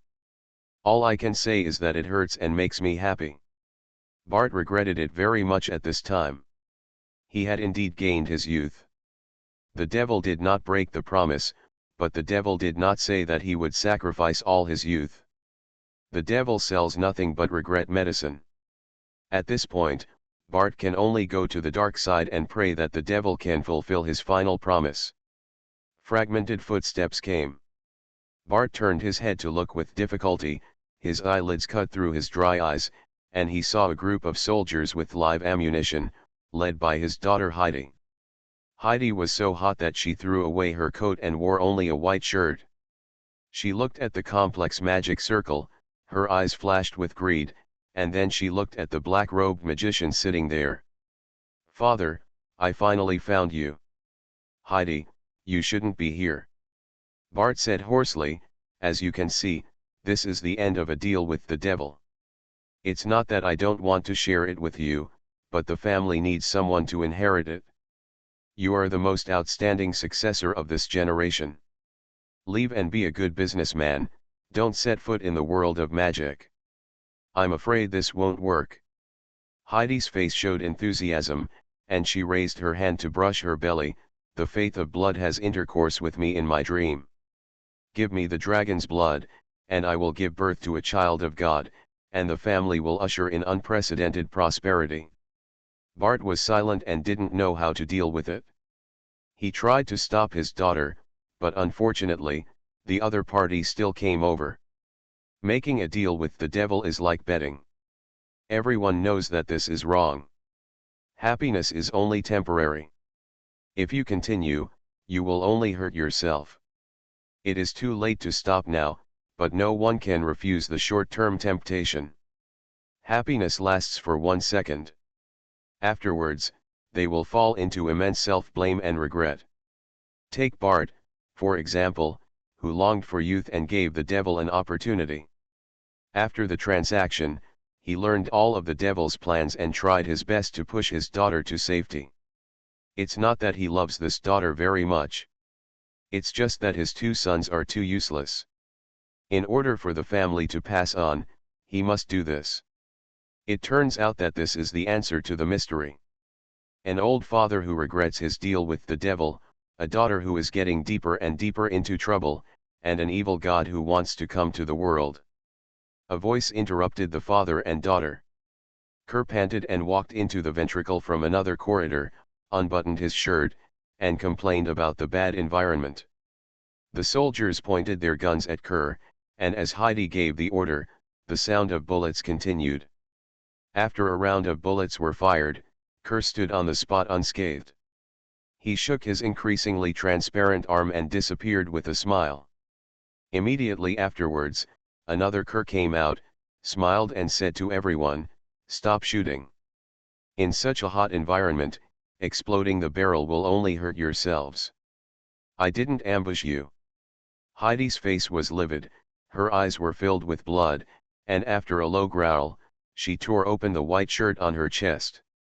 No round shape was exposed, green scales were attached to her chest, and her whole body swelled up, turning into a large crocodile walking on two legs. In a way, this is also a dragon. After the demonization, Heidi was over 3 meters tall. She was covered in scales and her limbs were strong. She grabbed a soldier with her sharp claws and bit off a piece with her open mouth. The remaining soldiers did not respond at all, as if they were hypnotized, loading their submachine guns. Kerr's expression was solemn, "Look at your ugly appearance. The evil god of hell also has aesthetics. He will not give you a chance to give birth to an evil spirit. He will only take over your body. Be sober. It's not too late to let go now."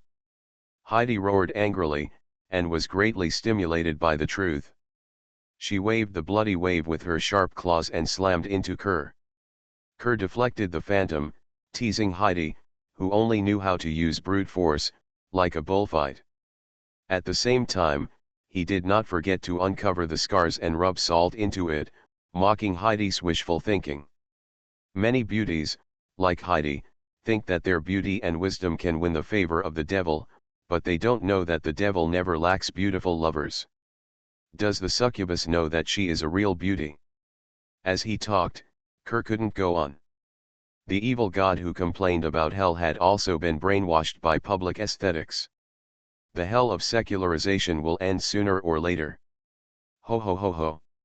Heidi roared angrily, grabbed each soldier, chewed and swallowed them, her eyes turned deep red, so rich that she shed tears of blood. After a heartbeat that accelerated wildly, the boss began his second transformation. The 3-meter-tall crocodile has reduced to 2 meters, with slender limbs and graceful figure. Although part of the body is still covered with scales, most of it has returned to delicate and white skin. Especially the face, Heidi changed back to her original human face, with red eyes stained with blood and tears, exuding a coquettish and evil charm. Kerr didn't know why, and Heidi's strength was a bit unexpected, and he began to believe that the devil was not just playing around this time. He just didn't understand. Heidi had been transformed by blood faith to be extremely powerful. She had obviously found her father's hiding place and had the ability to enter alone. Why did she have to let 2 outside magicians do it for her? Is there anything else to say about the entrance? Or is this the master's task? A strong wind roared in, and Kerr had no time to think and deflected the phantom to avoid it. At this moment, strong heart palpitations came, and the blood in the blood vessels flowed back uncontrollably. Severe pain swept through his body, as if a steel needle was inserted into the back of his head. Kerr's eyes were dazzled, and he was knocked away and slammed into the wall, and his whole body was directly embedded in it. The blood dyed the white shirt red. Kerr gritted his teeth and did not faint. The holy halo bloomed, repairing the injured internal organs and bones. The red blood shadow rushed toward him, and he got out of the way in panic. He then moved the old lady to get under the bed, and landed on her butt, grinning from the fall. Heidi pulled out her right arm that was inserted into the rock wall. It was as slender and white as a normal person, and her red nails were slender as if she had done a manicure. She glared at Kerr fiercely, her thoughts collided, she broke through the opponent's mental defense, and controlled the blood to flow backwards again. Bang! Kerr was pressed against the stone wall, his neck was clasped tightly by slender hands, and he completely lost his fighting ability. Heidi looked down at Kerr, stretched out her left hand to pull open his white shirt, and threw the cross pendant aside. Magic, your blood smells very tempting. She whispered against Kerr's cheek, flirting with her tongue and licking the blood. Kerr's eyes twitched, and he calmed down for a moment before saying, "Don't be like this, you are the devil's mistress. If he sees it, he will misunderstand that you are cheating." Heidi was stunned for a moment, turned Kerr's head to the side, aimed at the neck and took a hot mouthful. At this moment, Kerr raised his hands flat, forming the shape of a cross. The strong holy light was released. The strength of the light overwhelmed the magic array. It was condensed and then released in the form of a holy spear, and it easily penetrated Heidi's chest. The palm-sized hole obliterated the sternum, spine, and heart, instantly withering Heidi's breath of life. She fell limply to the ground, and her body transformed back into a human appearance. "Ha ha!" Kerr panted heavily and stood supporting the wall. The holy light traveled around him, repairing his scarred body bit by bit. Blood magic is still so tricky. Are those old guys right? Human beings have limits. 2 minutes later, Kerr shook his groggy head and barely recovered 80% of his combat strength. He turned to look at Myron Bart, who had been sitting motionless. "Mr. Bart, if I guess correctly, my client it was you, not your son Hayden, who gave him a nice dream." "Yes, I very much regret making a deal with the devil. My body is gradually losing control of myself, and so is my family. The deal with the devil has made family members dream about the devil, especially outstanding family members." Bart sadly looked at Heidi's body and continued, "I hope you can stop me. The devil is awakening in my body. I can feel that he has arrived at Dragonheart Island." Kerr's eyes narrowed suddenly, thinking of the mural of the evil god coming to the world, and his little heart beat faster and faster uncontrollably. He took a breath and tried to suppress his chaotic heartbeat, but soon discovered that his heart was out of control and beating faster and faster. Kerr fell to his knees clutching his heart. On the other side, Bart's haggard body stood up, his eyes were blood red, and with a slight flick of his fingertips, he lit the golden ray at the bottom of the magic circle in front of him. Human beings lack faith too much. They clearly signed a contract and swore not to go back on it, but they always try their best to find loopholes. Unlike us, we respect the sacred contract and only act within the rules. Bart put the golden dragon's blood into his mouth. "Close your eyes and enjoy the strengthening of your physical body." To be precise, his mind was replaced by the evil god of hell, and he was no longer Bart. Just like human beings are duplicitous towards the devil doesn't trust humans very much. Regarding the big plan to come to the world, the devil chooses to do it himself. For now, the evil god of hell has been 80% successful. After entering the golden blood, Bart's withered body quickly became fuller, golden lines traveled under his skin, and a bloody streak suddenly appeared on his cheek. "It's still too weak. This body can't carry more of my thoughts, nor can I control the dragon's blood." The evil god looked at Kerr intently. The silver mage might be average, but he was definitely much stronger than Bart physically. As a means of transportation, he could support him in returning to Bart Manor. There is a perfect body of the Holy Spirit that can carry most of his thoughts. Then his power will be more fully unleashed. Speaking of power, the evil god couldn't help but think of the Death Knight. He wondered why there were 2 Death Knights, and hoped that the next time they met, the imposter would still maintain a tough attitude and not get weak due to a casual scare. Snap! The sound of footsteps came, and the evil god looked intently, and a black-haired magician appeared in front of him. Small roll. With a thought, the evil god controlled the reverse flow of blood and waited for the magician to die from a heart explosion. But it didn't happen. The evil god gradually couldn't sense the opponent's blood, and his hollow body was like an undead, with no flesh and blood. The disciples of death are in some trouble. The evil god held his 5 fingers and pulled out a blood-red crystal sword from Heidi's body. The disgusting breath of death, kneel down, in the mercy of God. Bang! There was a gunshot and the bullet hit the evil god's eye socket, interrupting his arrogant speech. Wayne's eyes flashed with grey mist, and his whole body was filled with the eternal tranquility of death. He held the pistol and pulled the trigger while walking forward. The evil god was beaten and rolled all over the ground. After Wayne got close to the evil god, the bullets in his pistol had been exhausted. The evil god raised his head with a ferocious smile, and his punches quickly enlarged in front of his eyes. Bang!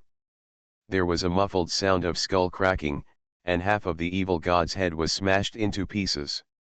Silent roars resounded in all directions, and numerous blood shadows flickered. However, this was the god's chosen continent, not his territory. He could not do anything with his mind. Wayne shook his head and waved his fists, continuously inflicting heavy wounds on the body of the evil god. He felt that the devil in hell was very wet, and it was a million miles away from the Lord of the Void. Kerr struggled to open his eyes and saw Wayne pressing down the evil god Fatty, muttering something in his mouth, and drawing a simple magic circle on the ground with the blood on his body. Don't let him leave, he found a way to come to the world. After saying that, he closed his eyes and fainted. The holy magic circle spread out forcefully, severely damaging the blood shadows, forcing the evil god's mind to return to his host body. Wayne punched down and smashed a piece of blood crystal. A bloody vortex condensed not far away, and the evil god reorganized his half-human, half-crystal body. A sword of blood condensed in his hand, and his ferocious face was full of resentment. The script shouldn't be like this. Well written, that's what a script should be. Wayne's face was solemn, he took out his other fist and stabbed it in place. The evil god roared angrily, swung his long sword and struck straight down. After 5 moves, Wayne grabbed the gap and threw him to the ground. Wayne threw painful punches one after another. His forehand was weak, his backhand was not precise, his steps were loose, and his reactions were slow. Such a weak god would not be polite today. Kill him while he's sick. With the fist raised, death comes like a shadow. Restarting the myth. Author, Fengchao Huang. Chapter 100. Bang. Bang. Bang. Wayne punched the evil god one punch after another, red crystals flew, and the evil god's body was quickly annihilated under the corrosion of death. It won't be long before the evil god's mind facing death will also wither. Wayne was extremely calm at this moment. He did not borrow the power of the Death Knight. The big eyeball in the middle of the Book of Greed looked at the smaller Death Eyeball, dyeing his magic into grey and cold. Wayne found peace in death, calm mind, and calm body. The calm mind allowed him to maintain a high degree of rationality, and the calm body made him immune to blood magic. Especially the latter, which is very important. It cannot be said that the evil god is too weak. A glance knocked down the silver mage, which shows how powerful he is. This is only the case when part of the mind descended, attached to a dying weak body, and weakened in all aspects. It can only be said that the evil god met the wrong person at the wrong time and in the wrong place. Wayne was not affected by blood magic at all. The power of death transformed himself into a living undead, which was hard to call a human. And there were no side effects. He switched in 1 second and turned in and out smoothly. Sci-fi was ecstatic, and Gangplank was grinning from ear to ear. In any church, this was the chosen son of God and the favorite of God. Let's get back to the point. The evil god was pressed to the ground and rubbed. The body he was living in was corroded by the breath of death. He could only rely on blood crystals to survive. He thought it was a 50-50 match. He couldn't control Wayne's blood, and Wayne couldn't hurt his mind. It ended in a draw. The life essences of the two were not at the same level. Mortals could drive gods back to the void, but they couldn't really kill a god. The result was beyond the evil god's expectation. Wayne controlled not only death magic, but also the rules of death, which were enough to erase his mind. Impossible. This kid didn't even have the golden triangle. He was a million miles away from being a legendary wizard. How could he be qualified to control the power of God? He was the illegitimate son of the goddess of death? There are always some special existences among magicians, ignoring the rules, breaking the rules, and even redefining the rules. The evil god was very upset. He encountered a strange person in the first step of his descent. He was also very unlucky. The blood-colored crystal was broken several times, and then reorganized several times to avoid the pervasive invasion of death. For his own plan, the evil god had to put down his posture. Young magician, there is a god in front of you. He can satisfy all your wishes, wealth, power, endless knowledge. If people have strength, gods will also sit down and talk properly. Wayne was so calm that he was very frugal with words. Seeing that the evil god's thoughts were scattered and difficult to capture, he closed his eyes and stopped chasing. The evil god was overjoyed. He knew that human desires were endless. Everyone has weaknesses, and no one can resist the temptation of the devil. Then he saw 8 tentacles coming out from behind Wayne. The grey tentacles condensed by the power of death would destroy them if they touched them, and even his thoughts could not resist them. Gan. Don't you have anything you want? The tentacles shuttled through the holy magic circle, interweaving and dividing again, and every time they touched, they would erase part of the evil god's thoughts. The evil god was extremely angry. He didn't have much thoughts to come to the human world. If he continued like this, the plans he had prepared for many years and the several deals he had reached with the Bart family would be written off by death.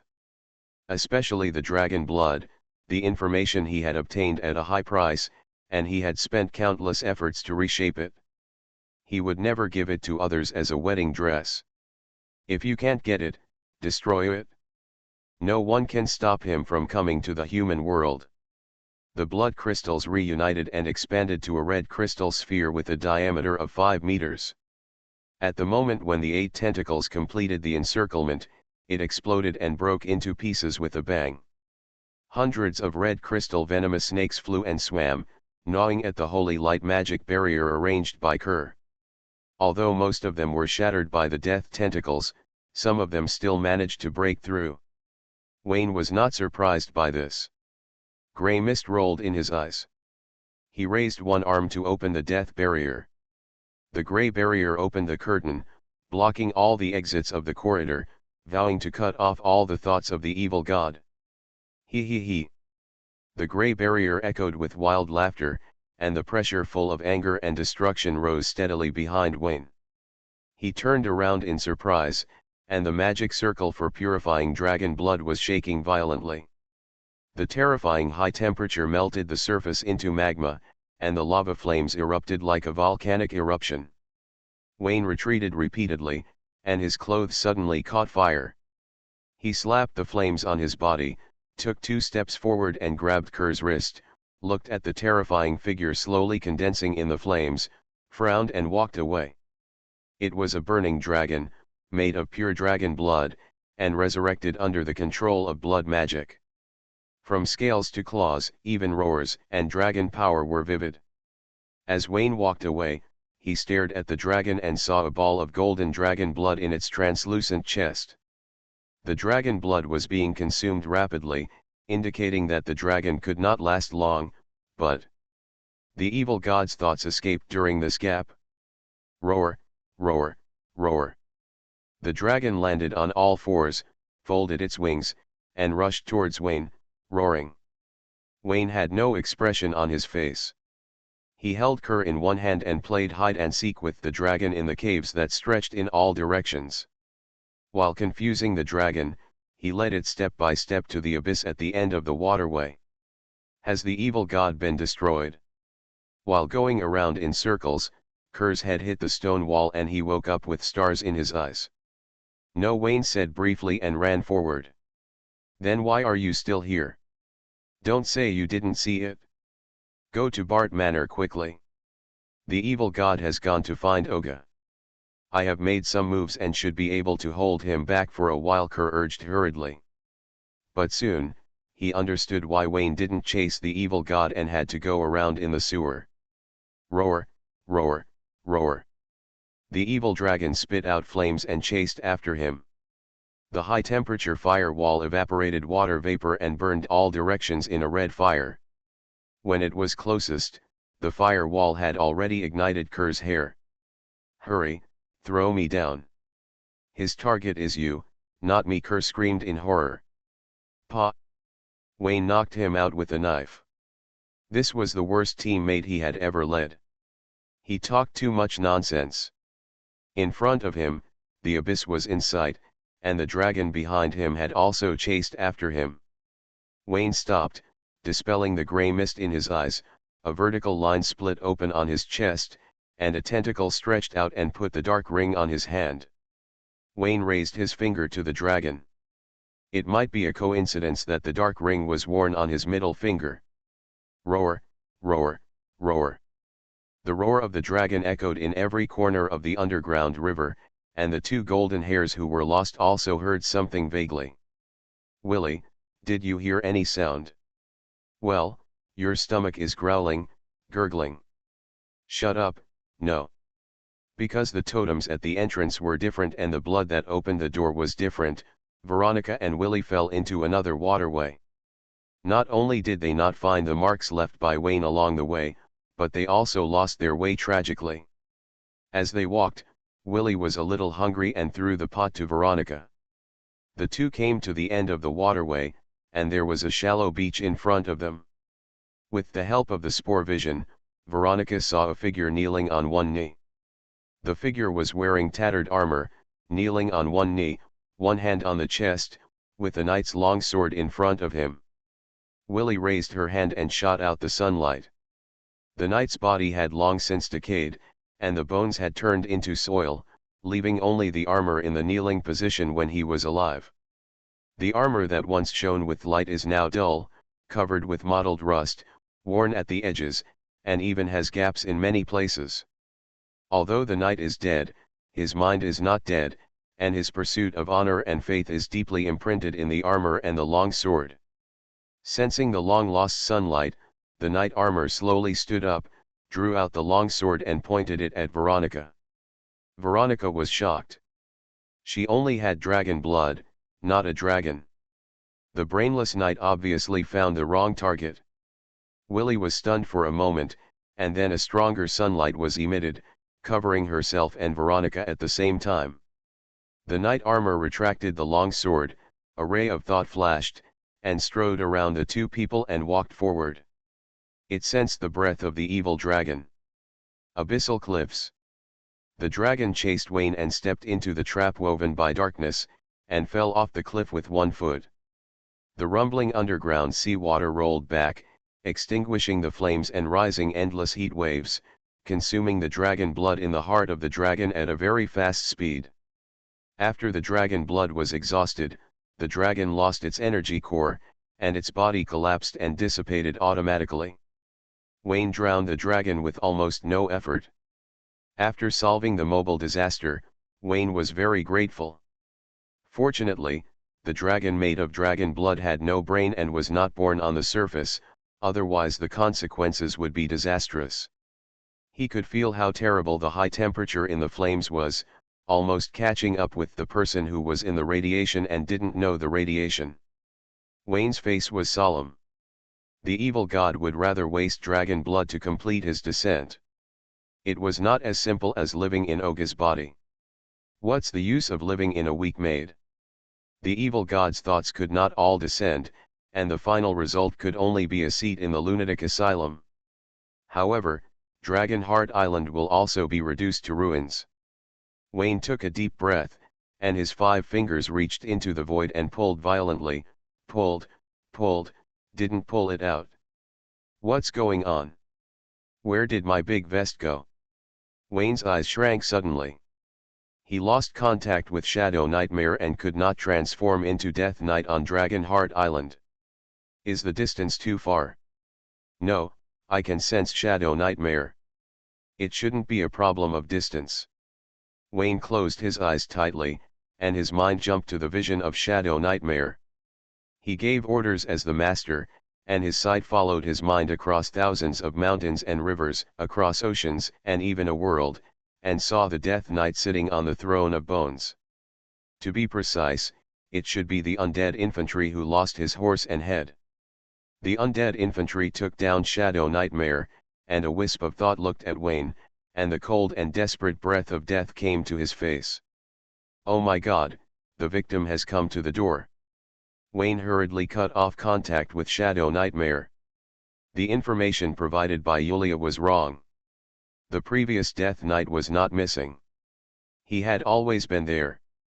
His beloved horse had trained him for so long under his crotch, which made him good at riding and shooting. Is it okay for the victim? It just happened to be at this time. Wayne secretly thought it was bad luck. The victim didn't come earlier or later, but just happened to catch Shadow Nightmare at the critical moment of the evil god's arrival. What should he do? Now he chased after the evil god and apologized to him. What bad luck.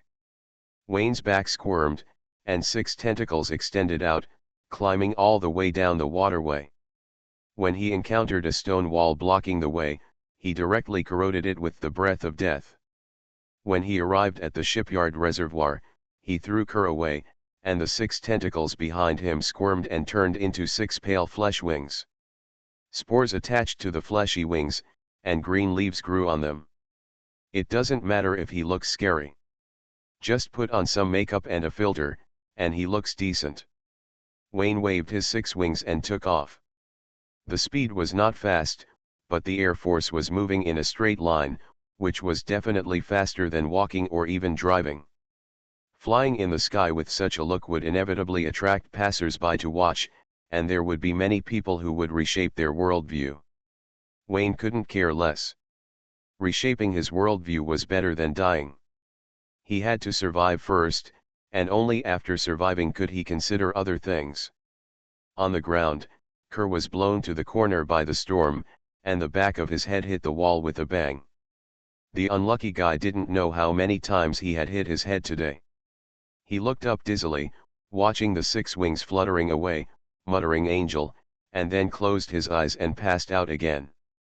Bart Manor, in the maid's room. The white ceiling peeled off in dazzling red, and an inverted pentagram magic circle emerged, projecting the blood totem of hell. A red light wrapped in a few golden lines crawled out of the totem, and the bloody red eyes turned around, but could not find the maid Olga in the room. He. The evil god sensed the position of the maid, and the strange roar rolled up the red bloody wind and rushed over. He ran into the holy light defense and yelled in anger again. Time and time again, it was like this every time. Why is the road to success always so tortuous? Kerr moved the maid and gave her a cross necklace, saying that wearing it close to the body can calm the mind and help sleep, and help relieve sleepwalking. He is Master Lundan. He has a lot of words, and Olga decided to believe it. But obviously, some tricks can't hold the evil god for too long, but if Kerr is a little more ruthless and pushes Olga off the cliff to death, there will be no evil god today.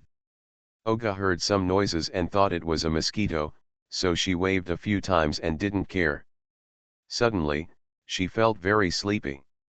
She thought the cross was not reliable at all. She yawned and fell asleep. After a short stalemate, the evil god was more skilled and successfully broke through the holy light defense and entered the maid's body. With the help of this body, he completed his descent. The maid Olga had the Holy Spirit physique that the church dreamed of.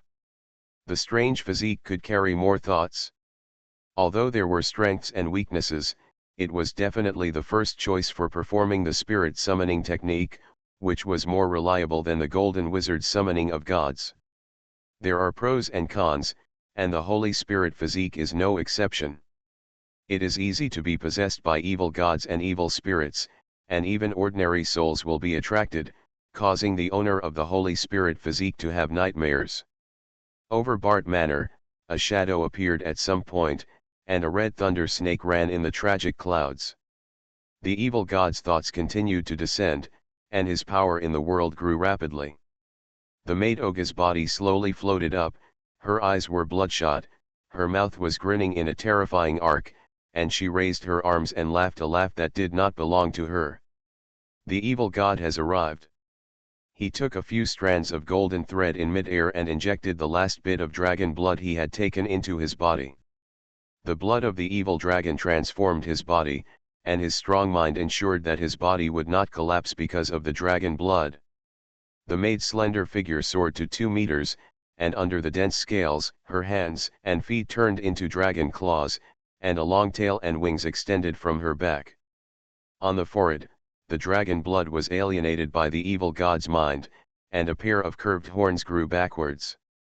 "That's it, this is what I want." The evil god clenched his claws and felt the surging power in his body. The dragon blood suffered heavy losses, which was seriously inconsistent with his original plan. With only this little power, he could not realize his grand plan. Thinking of this, he cast his eyes on Crescent Bay, where there was an ownerless faith waiting to be harvested. "Poseidon!